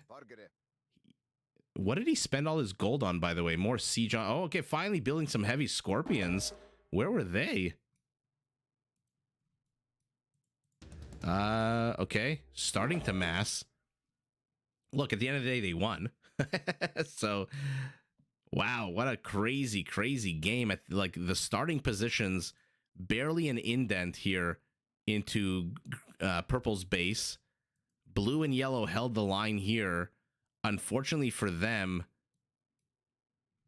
this is what killed them. The raiding on their trade routes and having to put out how many 17 and 13, 30 army supply here is basically what? A fifth of their army supply has to go into defending their trade route. That is a lot of units to defend your trade route with. Wow, okay. Let's go on to the next one. Seems like we've got this. Okay, a few new players. Chrissy Boo is back. It was very dire in the beginning. Team North was really pushing in. The Viper with his castles. And to the right, it seemed like the Hindustani was about to collapse. Seems like the game was about to be GG'd at the 45 or so minute mark of the game. Let's take a look. Blue, red, orange, and teal. We'll call them Team West. Making you guys Team East. And let's see who we're working with here. Another very basic map. Okay. So Ethiopians being played by LB10 this time. AR-12 as the Berbers. Okay, that's good. Samaro as the Franks. And Tato as the Burgundians. Let's see who they are opposing. Gurki as the Malians. Gurkha? Karisibu as the Chinese. ACCM as the Vietnamese. And the Viper as the Burmese. Okay. So we might have some good old ranged wars here. And again, the usual mix. The usual mess. Chaos. As the players try to wall themselves in. Again, to the north, one wall off. And then to the south, it looks like also one wall off. But a third one diagonally cutting across. So they're going to have to decide how to wall this one off. Whether to go into the center or to bifurcate it. Looks like this wolf, they tried to trap this wolf, but were not successful. But another very, very basic map, so I hope we get to see a bunch of big fights. Orange pinging this, saying, hey, do you mind if I take your lake? Teal saying, no worries, bro. I've got a lake to the north. This is a fantastic lake, by the way. How many docks do you think you can fit into here? One on each end. And maybe two, so maybe four, maybe 5 or 6 docks I think you can fit into here. What a beautiful little spawning lake here for LB10. Red laying claim to this lake. Okay, so I guess blue is going to take this one. It seems like every player has a lake, basically. Let's cut the bullshit. Every player here has a lake. This is the Oprah map of lakes. You get a lake, you get a lake, everyone gets a lake. Viper with a very basic wall off opposite of LB10's. And now let's see where he decides to wall this part off, because there is about 1,000 food of wild hog here. He's going to notice all the wolves as well, so he's going to know not to come too close with this villager. It's not I don't think this is a good idea here for Viper. I mean, he's going to get the first wolf. Villager's strong enough to kill that. The problem is the second wolf. Okay, villager retains her HP. Okay, so he's going to basically tank the wolf with the villager and then try to attack from behind, I guess, with the scout. Yeah. Oh, look at this. Look at this. What a merry little chase. Atlas, I don't think so. I think the way it works is yeah, so these games are all from today, about 9 hours ago, 10. So it looks like it's in reverse chronological. Oh yeah, no shit. I should have started down here. Oh, look at that. Look at Jerry. Oh, I should have started with Jerry. Oh man. If anyone is watching this who is new to the channel, wondering why I am getting incredibly excited at seeing Jerry, check out yesterday's live stream for sure. Our boy Jerry, man, did he make an impression on us. Okay, Lake's being claimed by everyone to Team West. Yeah, you know what? Depending on how long this game goes, I will definitely watch a Jerry game. And by the way, guys, not to keep cutting out the game, it looks like it's a Jerry, Viper, Ganji, Jordan, Tato, ACCM game. And it looks like there's a few of them. Ooh, fresh to death. Okay. Yeah, depending on how long this game will, we'll definitely watch a Jerry game. Oh, here we go. Samaro pulling 3 boars. Interference being run here by the scout, although the wolf managing to get a swipe of its paw off here. Samaro has to be careful, doesn't want to lose control of these boars though. Oh yeah, no, who I was gonna say who among us hasn't tried to lure the boars then die. Remember yesterday when he spawned in the north and he had to take that really, really long route? I mean, look, he tried, which is honestly more than a lot of people. One thing I've noticed, especially on Reddit, there's a lot of like armchair generals with Age of Empires. There's a lot of people who criticize and who themselves would never actually try a strategy or two that some of these players do. So kudos to Jerry for actually trying to pull in all those boars. End up losing all of them, I think, and the villager died. He tried and absolutely respected for the effort, the attempt. Plus his name is Jerry. I mean, you've got a player like this, the Viper, you know, a snake coiled waiting to strike, one of the deadliest snakes in the world. And then you've got Jerry. Okay, Viper going beast mode as well. I guess there's a few more boars on this side of the map. We'll follow her journey. We'll call her Jerrietta. OP spawn. Sorry, I missed your message about the OP spawn here for ACCM. Let's take a look. Purple. Oh, yeah. He's got a lot of room to expand forward and sideways. Yeah, good old Jerry. I hope we get to see a game with Jerry. I mean, unless this... What is it? It's been an hour and a half. So unless this game lasts basically 2 hours in game, we're definitely going to see Jerry tonight. Definitely going to see Jerry tonight. Okay, she makes it back to the town center. Jerrietta. The 3 boars are taken. More and more players hitting feudal. Tato doing exactly what Tato has done the last couple of games, which is trying to bust his way into his opponent's base. The last few games have proven, how shall we say, less than successful in the medium run. Long run, he's done well, but medium run, he's been in trouble with all these attempts to break in. But undeterred, continuing to do it again, trying to bust it instead of building a dock.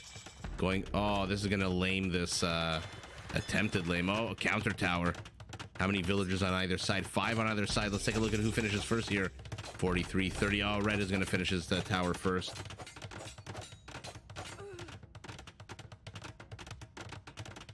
Okay, maybe not. Gray brings in more villagers. Let's see. Red pulls a villager. And now we've garrisoned our units inside. Rissiboo trying to make an issue of it. I like that ACCM took both lakes. The one to the west, the one to the east. Basically leaving Rissiboo with nothing. No lakes for you, says ACCM. Scout on scout violence. Everyone trying to hide in the shade of the lack of murder holes. Oh, double suicide pact by these two cavalry units. They take a swipe at each other and both die.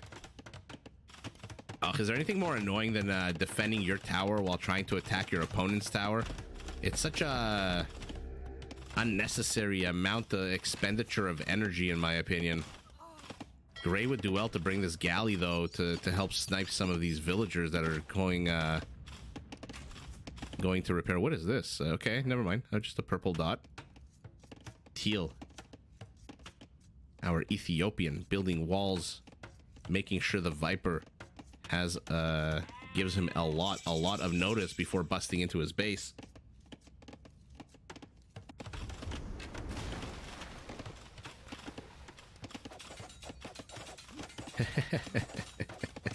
Are these gray villagers trapped? No, they're not, but they're dying to 2 towers garrison. Ugh. I'm not sure what the hell they were doing here. Oh no, a fire galley out. These fishing ships are going to be in trouble, but not for long. Not for long. Rissiboo first on his team to hit castle, plopping down 1, 2, 3 town centers. AR-12, everyone but Tato is up to castle. Is it a surprise? He's been so busy microing, so busy over here. What are his resources like? Absolutely abysmal. He's got 9 villagers on food. Way too many idols here. How many? 4, 5 idle villagers, basically. Yikes. That's what I was talking about. You know, it's always a trade-off. You try to bust in. You spend all this wood, all this stone, all this villager idle time, and then at the end of the day, you nothing happens for like 15 minutes. And then by the time this situation resolves itself, you find yourself in Castle Age. Both villagers being evicted out of their towers at roughly the same time. You find yourself in Castle Age, and then these towers mean nothing. Anyway. But whatever, it's always fun to watch more and more fishing ships for all the parties. I'm surprised just 1 dock. Although I guess it's still early in the game. And now the villagers have decided to make an issue of it. Red moving forward, but getting walled. Gray pulling off villagers from the production line to deal with this. Has to repair this tower. Repair, repair, repair! Oh, he's not repairing quick enough. And Tato managing to get the tower, but a very much a Pyrrhic victory here because now his villagers are stuck behind enemy lines. And now he's being a dick about it, building up these 2 palisade gates. Oh, man. Was that really worth it? 18 minutes into the game, you are the last player. You and Gurki, actually, both. Let's take a look at Tato's resources. Still 650 food away. Gurki broke as a joke, but 50 seconds away from hitting castle. And like I said, he's going to hit castle. And our Malian, what do you think he's going to do? He's going to build military. He's going to go try to destroy this this tower, this wall off. In any event, let's shift our focus north, see what the players are doing. Blue has established quite a little fishing village here. Red trying to do the same as well. Teal, like I said, a little disappointing. I thought you could definitely fit 5 or so docks in here. Maybe I was wrong.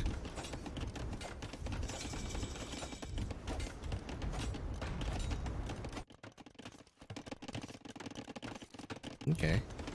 By the way, tomorrow's live stream is going to be a death match. I found what I think are a few good ones, from 1v1s to 3v3s.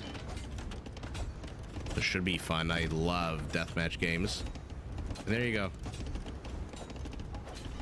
And with this, now Tato's retreating. You spend all this time trying to bust into your opponent's base.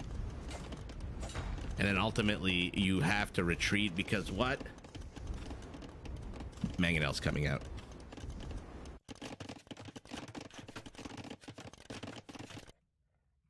Viper continuing to scout with this one scout cavalry, no doubt trying to find villagers that may or may not have been snuck behind enemy lines.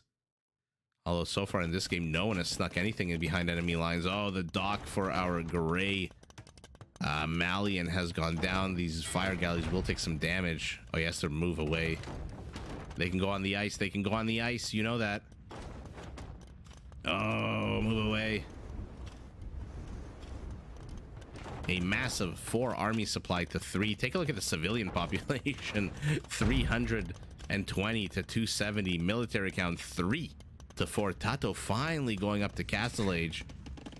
60% of the way there. He is going to be last. Lowest score on his team. Viper doing Viper things, building a castle on the high ground. Yeah, you think he wants sorry, which narrow strip of to the bottom left? The bottom left of Gray's base, you mean? Here?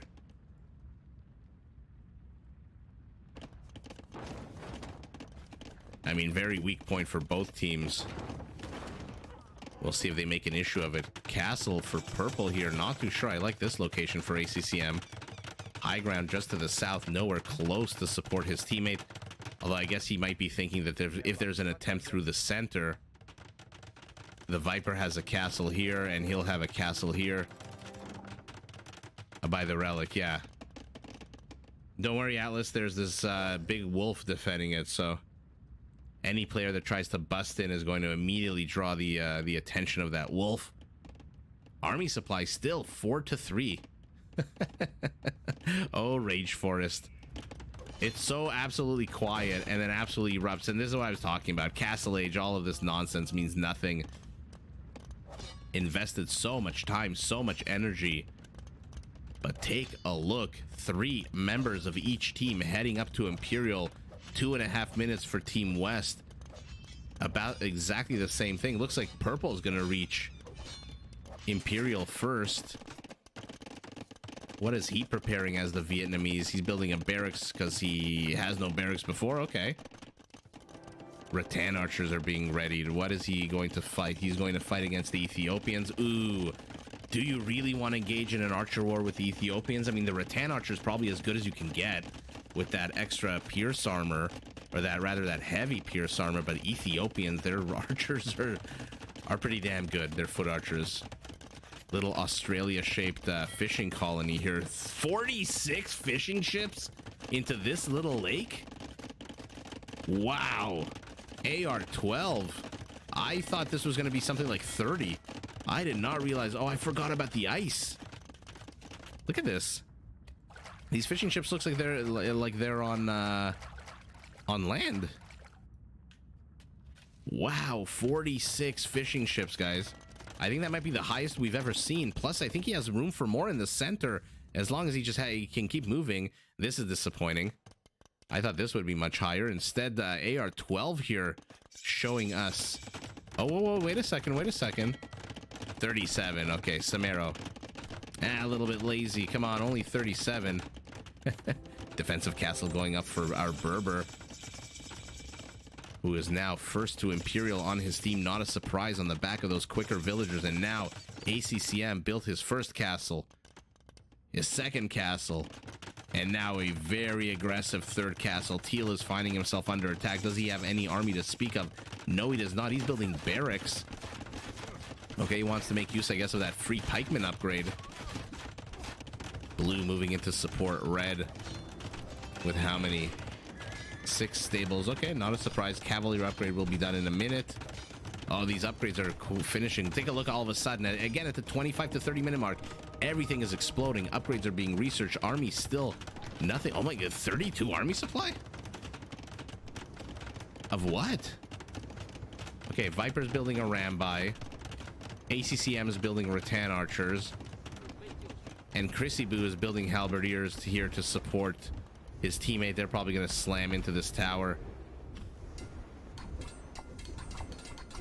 Okay, now we've got some low energy warfare. Halberdiers tickling away at the HP of a tower, but the real story is here to the north.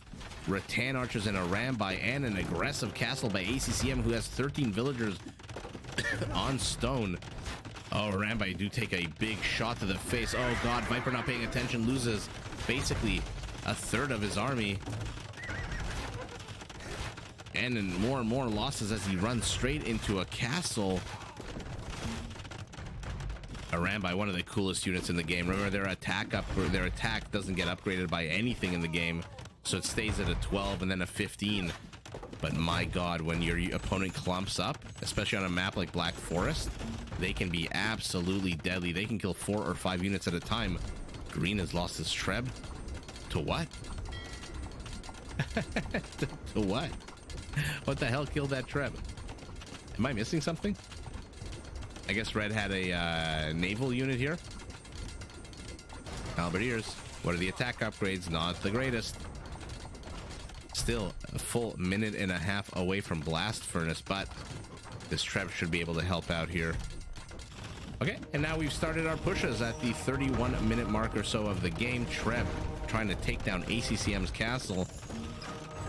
I mean, AR-12 has to get his ass over. Okay, Camel Archers should do quite well. I mean, these do count as cavalry archers, right? So these Berber Camel Archers are absolutely going to shred these Arambai unless the Arambai get to them first. I think the trick here for AR-12 is not to clump his Camel Archers. Oh no! Ugh. Disgusting. Disgusting Treb hits. To the south, Frankish Paladins have entered the chat. They heard me talking shit about how Celtic Paladins are not that bad, and they have entered the chat to prove us all wrong. But Chucanoos backing up a bunch of Halberdiers. This is going to be bad for our Frankish player, although it does retreat with the Paladins. Chucanoos should be able to snipe all of these Halberdiers from a long-ass distance. Look at ACCM selling everything for gold. What is he building? More and more Rattan Archers. Oh god! Bombard cannons taking out these Chucanoos. But Team East slowly managing to push in. What is Tato building? Tato is building 2 basic skirmishers, not even elite, although now they're elite, and a knight. Okay. Oh no, our beautiful fishing colony here. 46 has become 39. A Rambai picking off anything and everything they can. Teal has collapsed a little bit. What has he got? Halberdiers, Onagers, 2 Trebs. ACCM and the Viper here just inserting themselves straight into this base. Market's going up for Team East as well. Stalemate continues here. Not sure you can really push into this many Frankish Paladins, especially when you've got nothing but a few Halberdiers. Finally fully upgraded. But Blue has stopped producing Frankish Paladins for some bizarre reason. Is he out of gold? He is out of gold as Samara has blown his entire bankroll. To the north, a push. Rattan Archers upgraded. Not the greatest, not yet final defense upgrade for these archers. Like I said, I think in theory the Camel Archers should take this, right? Versus the Arambai, but again, exactly, you can't clump your units, otherwise the Arambai are actually going to slaughter you. Oh god, they die so quick. They die so quick with that attack bonus. Let's take a look at that attack bonus. Cavalry Archers 6. Arambai HP not exactly the highest at 85 here. Frankish Paladins behind enemy lines, supported by a bunch of skirmishers. Not a bad idea here out of Tato. Finally he has 24 of them up. Should be able to help out against these Halberdiers and these Chucanoos, although our Blue Frank is wasting a lot of Paladins. Down from 26 to 4. Burgundian Vineyards being researched for Tato. How many farmers does he have to make use of that? Only 38. Okay. The tango continues here to the north of Arambai and Rattan Archers.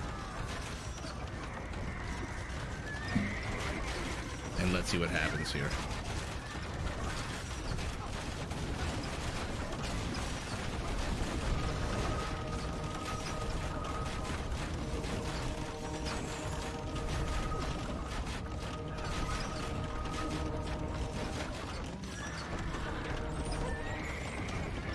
the Wololos, the cries of death.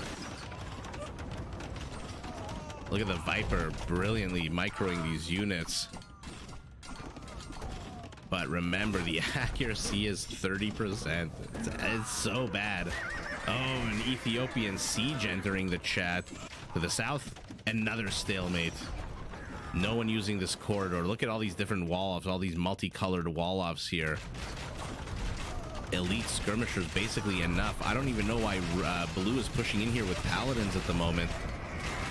Just let Tato swarm this entire area with his elite skirmishers and bombard cannons. You don't really need to engage with knights into halberdiers, chukanus, and gebettos.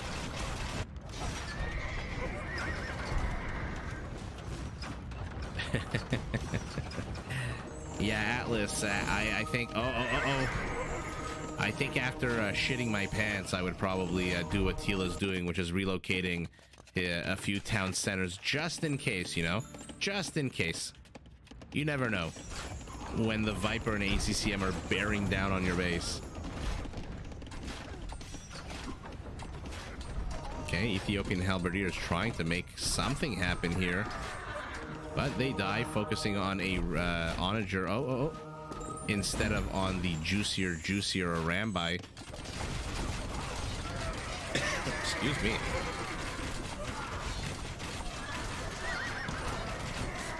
I'm just gonna have a drink of water, guys. I don't want you to have to hear me slurp the water, so I'll be back in a sec.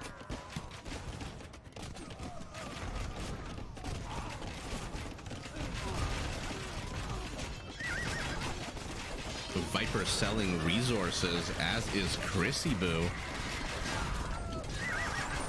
Army supplies very close. Villager supply also very close. This is the biggest tragedy here. 46 fishing ships. Teal has been dislodged, although making some kind of stand. Oh, why are you attacking one unit? Get the Arambai. Or maybe the Treb. The Treb is nice and... Oh. Oh man, thank you, Didera.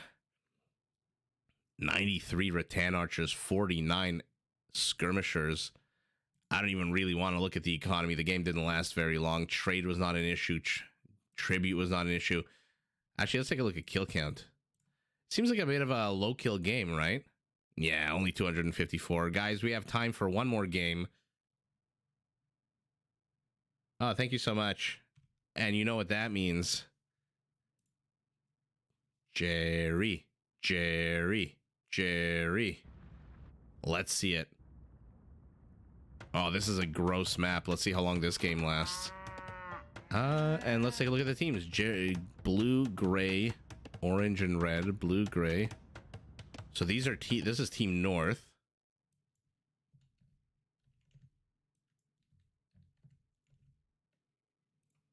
Let's see it. Yeah, Atlas, you're getting into the spirit here. So from blue to orange, we'll start. Let's see. Player one, we've got the infamous, the one we're all here to see, Jerry, playing this time as the Ethiopians, moving forward, gathering his cows, already engaged in a battle. We're literally 50 seconds into the game. He's already out for blood. Where are his closest boars? Nowhere close. His teammate in gray. ACCM, not a bad teammate to have, actually. Oh, you know what? We'll see if Jerry can make something happen here. Tato as well as the Burgundians, and Richard as the Sicilians. Opposing them, we've got Ganji as the Celts.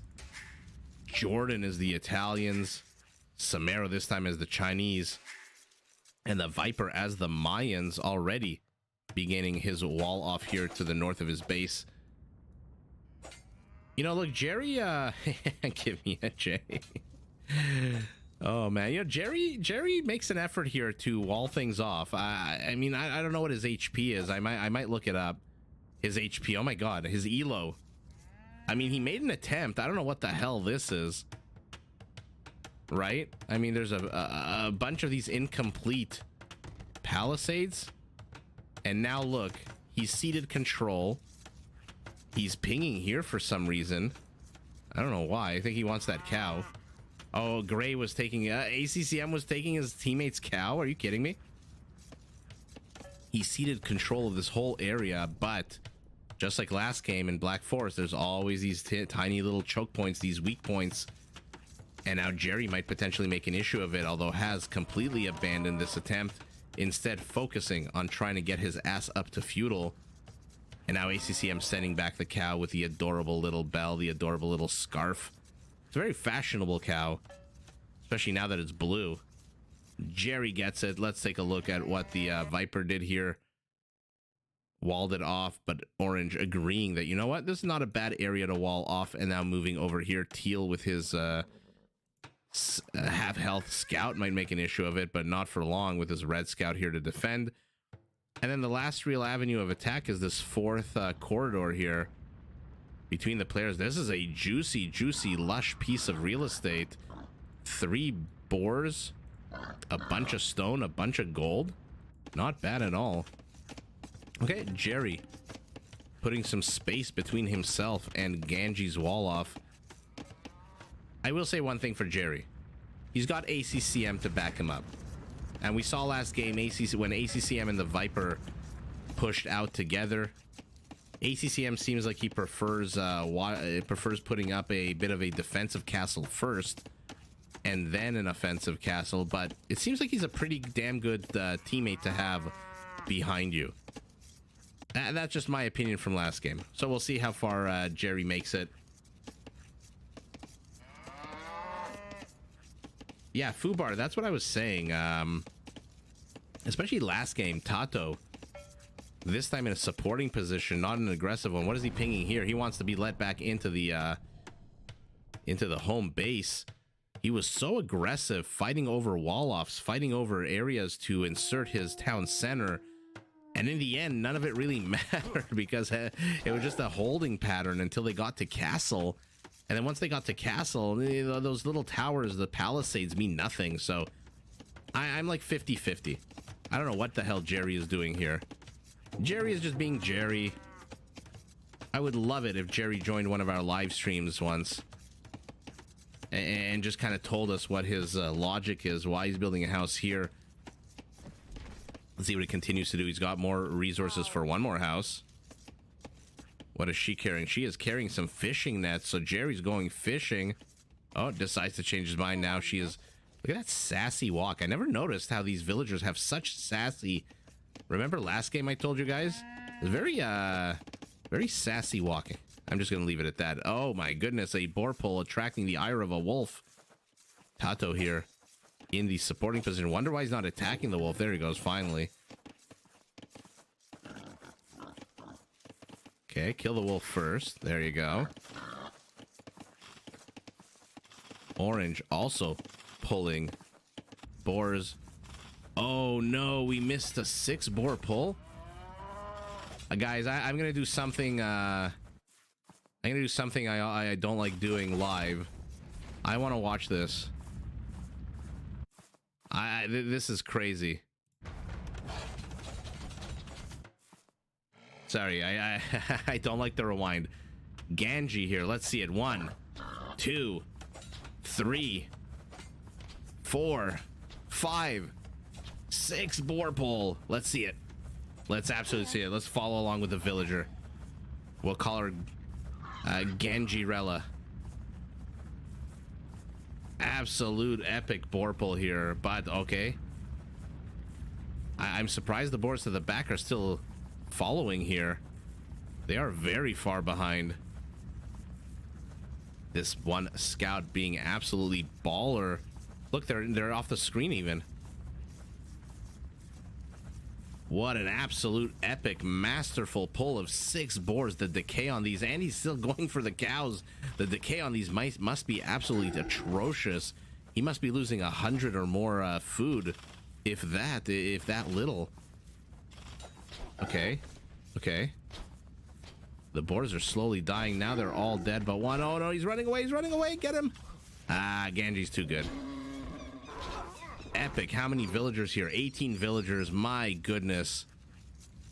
What an absolute baller move here. Look at this surround on the board is fantastic. And now Jerry making an attempt to bust into here.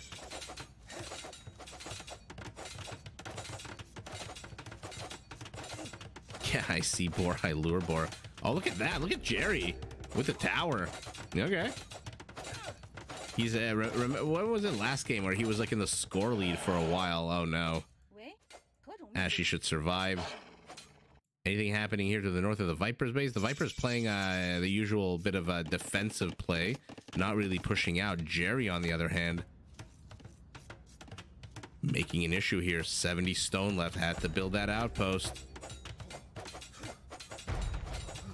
I mean, this is what I'm talking about.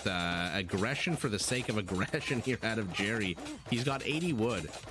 He can't even build anything if he busts into Green's base. What is he going to build? That's 70 stone. Ganji deciding, you know what would have been absolutely epic is if Jerry somehow had timed his attack to coincide with Ganji pulling these boars.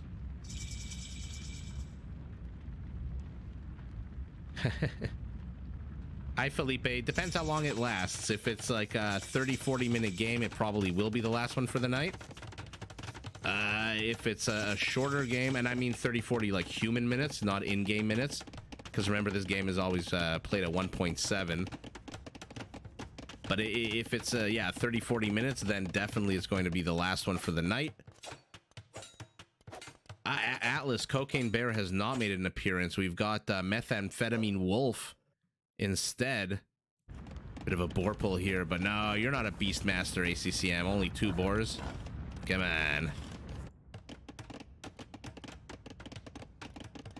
So Jerry built a tower, sent 8 villagers forward, or 7 villagers, busted through the palisade, only to establish a wall literally 4 tiles away.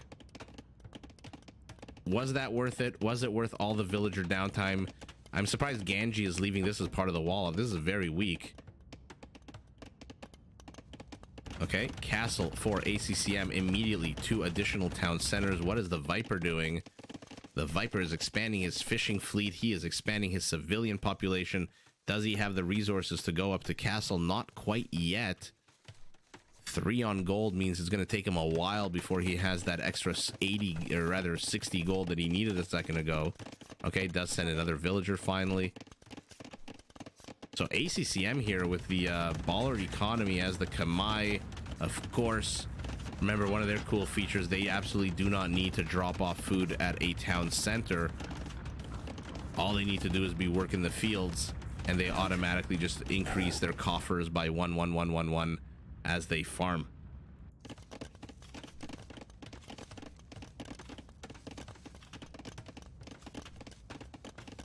You know, Brian, I played the diplomacy games, like are you talking about the world map? I tried playing those, but like you're saying, it's way too much. I agree, the community is fantastic. Just stay off Reddit, because there you'll meet a bunch of people who are, let's say, a little bit less than fantastic. Reddit is just a completely different world. But yeah, diplomacy games are a lot of fun. I tried, though, that world one and found it just to be way too bonkers. Everyone rushed to either South America or Africa. A few went up to Europe, and then just, yeah. Look, it's incredibly fun to watch. The backstabbing, the changing of teams without notice. But yeah, very, very chaotic game. Maybe I'll find one, I'll cast one, just so people, if they don't know what it is. Look at the Viper here. Now remember, the Mayans, their team bonus is everyone gets 50% off their walls. So not surprised that Viper making use of that bonus here, clogging up the works. No doubt wants time to boom. Mayans need to get their asses up to castle, if not Imperial, to get that 30% archer discount. Does he have any on stone? He's got 5 on stone. So by the time he hits castle in about 1:40 seconds, he should have 650 stone to build a castle. The question is, Will Regina and Richard here give him time? Sergeants are out. Absolutely no upgrades on these guys. Not that they really need them at the moment. Although, never mind. Against Teal Knights, they might. Oh, the swipe off with that war axe. Okay, going after the scout. Okay.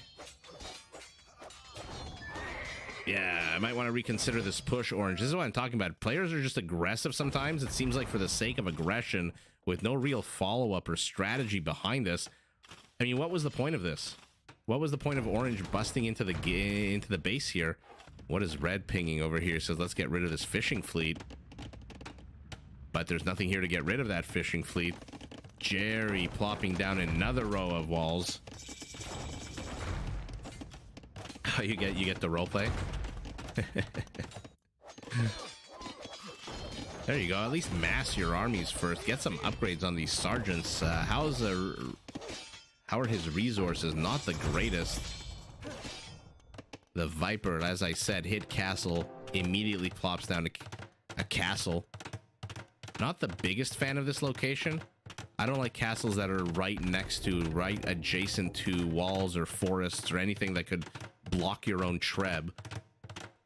Plus, this castle doesn't really, yeah, I mean, it reaches some of these stone walls, I guess. Jerry under attack here, but Ethiopians, their siege is pretty damn good, going for that fortified wall. And let's see what happens here. I mean, now the Viper is using this defensive structure as an attack. We've got Orange trying to bust in here with Knights. Not Knights. Oh my goodness. Sergeants. A very random monk, very aggressive monk to shoo away these Knights. Although he's targeting the weakest one. No. Oh, no, never mind. He's targeting the strongest one. Beautiful shot here. 2 for 1 against. Does lose a sergeant, though. Why are you not replying? Why are you not responding here? Hello? Okay. This one sergeant has a death wish, no doubt. And now they are attacking 2v1 gangbang situation here. Jerry with the stronger walls now. A little bit safer against these basic mangonels. But what is he building behind this? Nothing. He's going up to Imperial. Why is he rushing up to Imperial? Does he even have a castle out? No, he's got 100 stone. What the hell is he rushing up to Imperial for? Arbalists? He does not have the resources to get even close to making them effective. Hey, Kotal. I am doing well. Glad you could join us. Might be the last game, might not be. We'll see how long this game lasts. Oh yeah, Brian, torsion engine affects, I think, even scorpions and rams, I think. Which is bonkers, right? The ram area of attack is not something people usually think about. But torsion engines has a huge effect. That's why I'm saying Ethiopians have an incredibly powerful siege roster. Okay, Red completing a wall off here, making sure that if Orange were to die, he would be nice and safe and sound. The Viper moving in with these plumed archers, +2 attack and range upgrade on them, trying to weaken this wall off for this petard. Is he building another one? No, he's not. He's going full balls to the wall. Plumed archers. He is in Imperial, so they are now 30% off. Otherwise, they'd be just a little bit too expensive.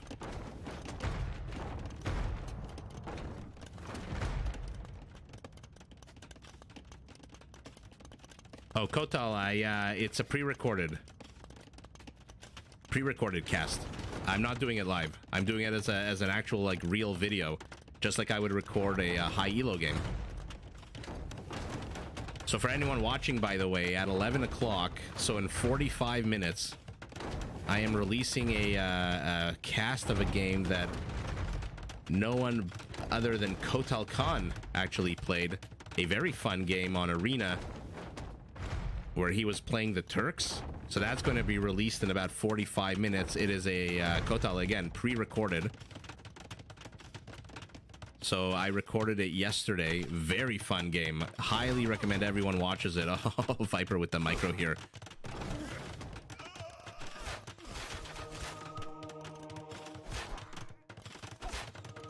Oh yeah, no, your Elo's pretty good, and you played quite well.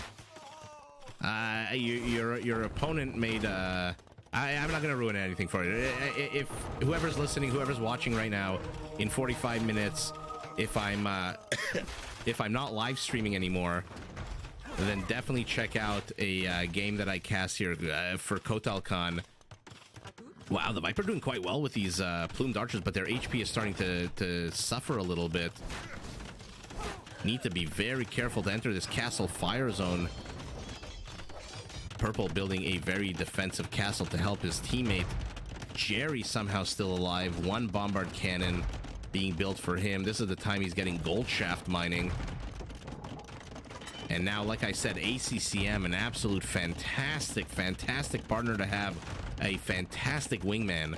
Look at these castles that he's building. Not even a defensive one anymore, but pure offensive. Ballista elephants are out. One of the most annoying units in the game. Remember, they can cut through forests. So I wonder why he's moving them here. There we go. Okay, our Khmer is going to try a cheeky little run by. You watch it 3 or 4 times. Well, now you'll get to watch it with me yelling. Felipe witch archers, the plumed archers, which are now over here with their 15 kills, getting anything and everything they can. Orange looks like he's about to collapse. This one offensive castle of his doing absolutely nothing, while the Viper continues to push in with 2 trebs now. Although it looks like one of the trebs is on the lower ground, so this castle should be okay for a little bit. What are his stone reserves for Regitan? 350.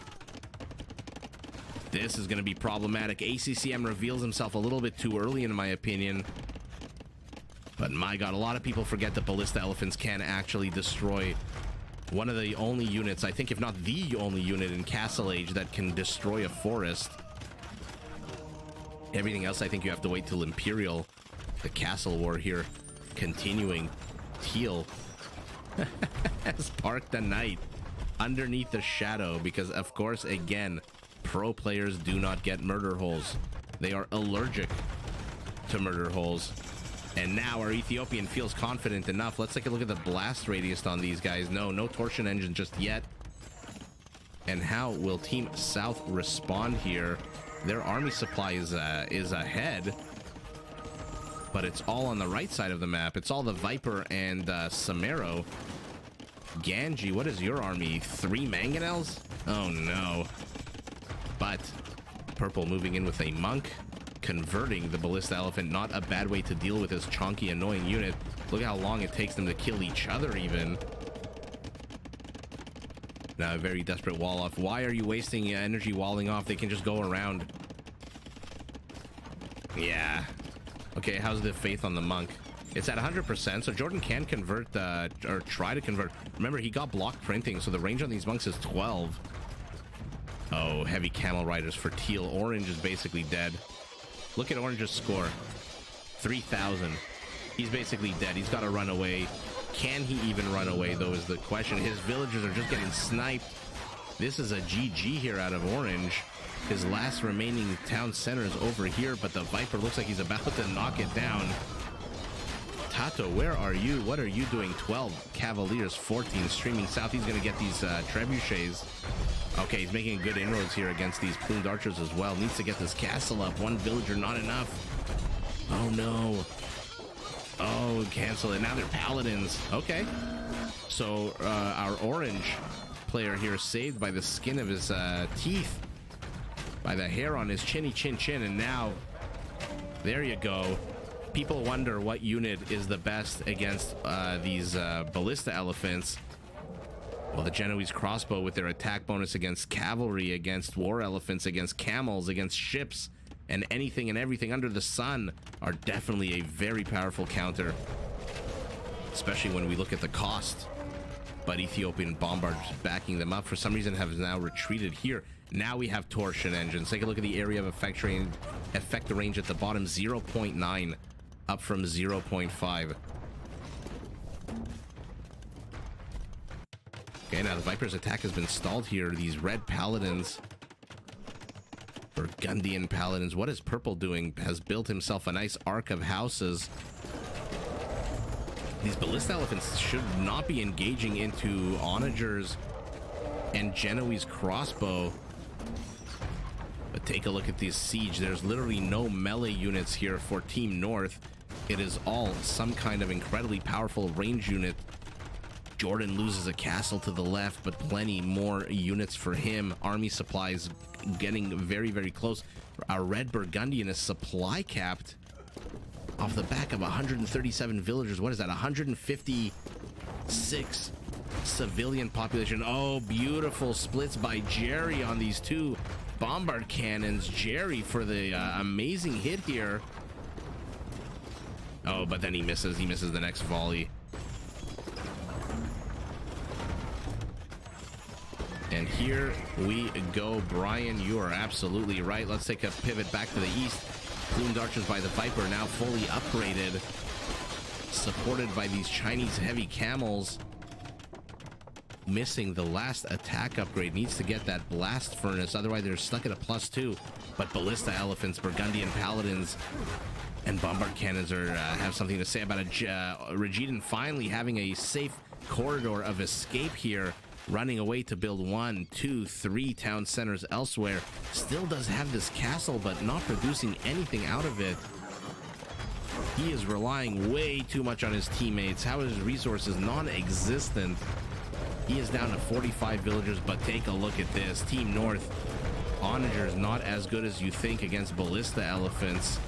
Although remember, they can't take too many shots to the face. As long as they keep moving, bobbing and dodging, should be fine. The real problem for ACCM is these Genoese crossbow. I mean, they're just so good at taking down anything on 4 legs.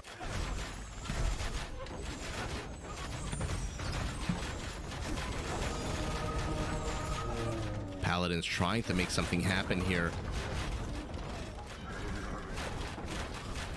No bloodlines for them. They are stuck. They are basically Celtic paladins, except they have that final attack upgrade.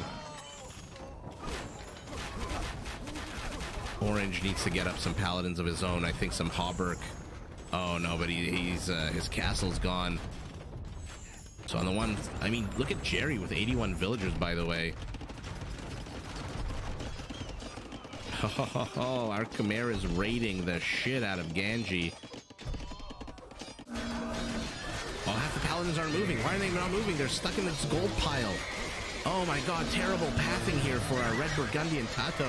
Not getting the efficiency that he needs, losing all of his bombard cannons. The Viper sniping, of course he does. It's the Viper. And our Burgundian has to retreat. What an absolute disastrous fight for Team North here. Now the castle is under attack. These camels are going to shred through these paladins together with these plumed archers. No real attack bonus, attacking on a 9 against a unit that has 7 pierce armor, but the camels enough. Now we've got ourselves a good old-fashioned yin-yang over here. Team South pushing in through the east. Team North pushing in through the south. This is a shit ton of ballista elephants. 7,000 HP of it. Jerry with the siege. Would love to see some Shotel warriors.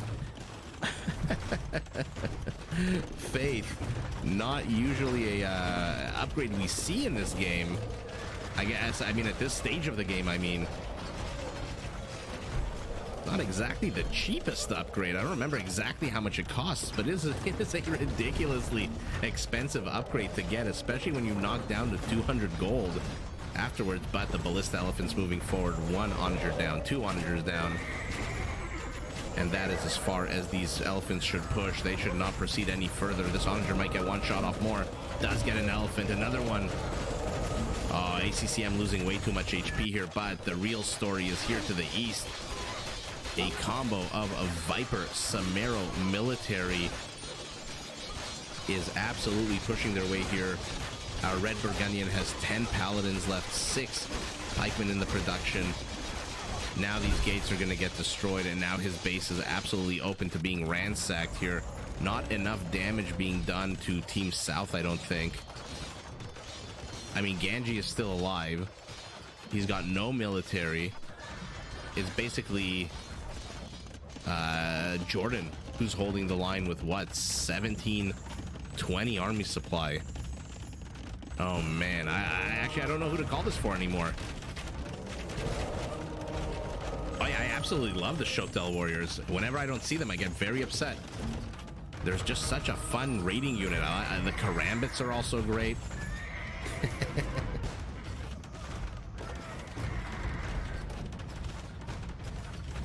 I wonder if they are affected by siege. I mean, they do have siege armor.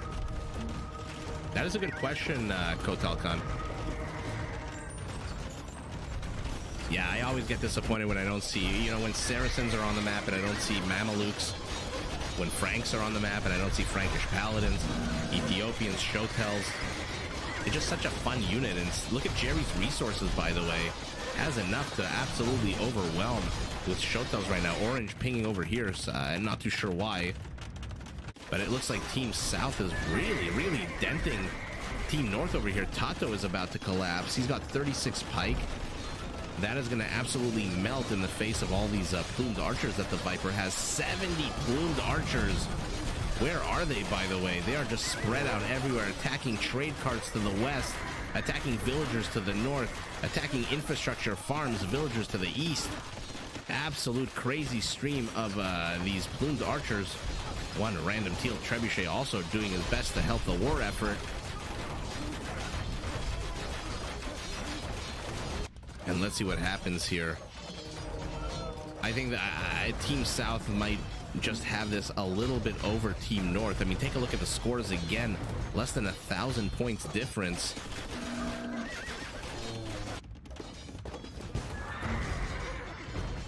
The problem is Ganji is still alive, and he's got 8 siege onagers.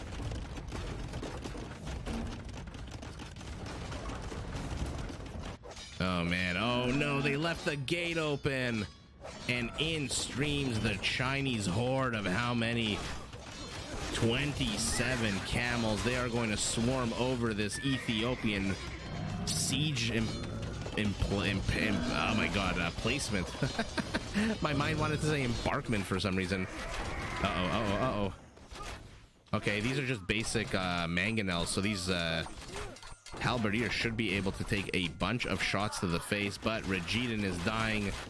Viper doesn't give a shit about these plumed archers anymore. They are inside the town archer firing range. ACCM trying to do the best with 20 elephants and 35 hussars. The Khmer in late game, because they don't have to drop off food, are just absolutely epic in terms of spamming hussars. But villager count, surprisingly even. Military count south only a little bit ahead, but the entire north of the map is on fire on the mini map. Ganji finally starting to lose infrastructure. Not that he's really been contributing much. He's trying to build as much as he can. His resources are great. Build another castle somewhere. You've got 1,000 stone. Oh, engaging into ballistas like this is not the way you want to do it. 2 random siege onagers. 1 attack ground here by ACCM trying to do something. And what is Tato doing? Let's see how Tato is holding up against this spit roasting that he's getting here. Okay, fantastic shots here by these. Okay, Viper doing his best. Remember, fastest foot archer in the game. But when you're being attacked by 4 onagers, brilliant play here by Jordan to get rid of these plumed archers. The problem for him is that there's a never-ending stream of them. 75 in the production tab. Look at Genji. He's retreated to the absolute center of the world here. Look at this. Look at this path he's carved out for himself. There's a relic. There is gold. There's a lot of room for farms. Trees orange pinging over here saying, I've got a mining colony here as well if somebody wants a little bit of gold. And now purple and teal are pushing back these ballista elephants. I don't think this game is going to last very much longer here if they can't stabilize. And if ACC... Oh, okay. Oh my god. They are affected by siege engineers? Oh. Oh my goodness. Team South, Ganji holding on long enough to see his team victorious.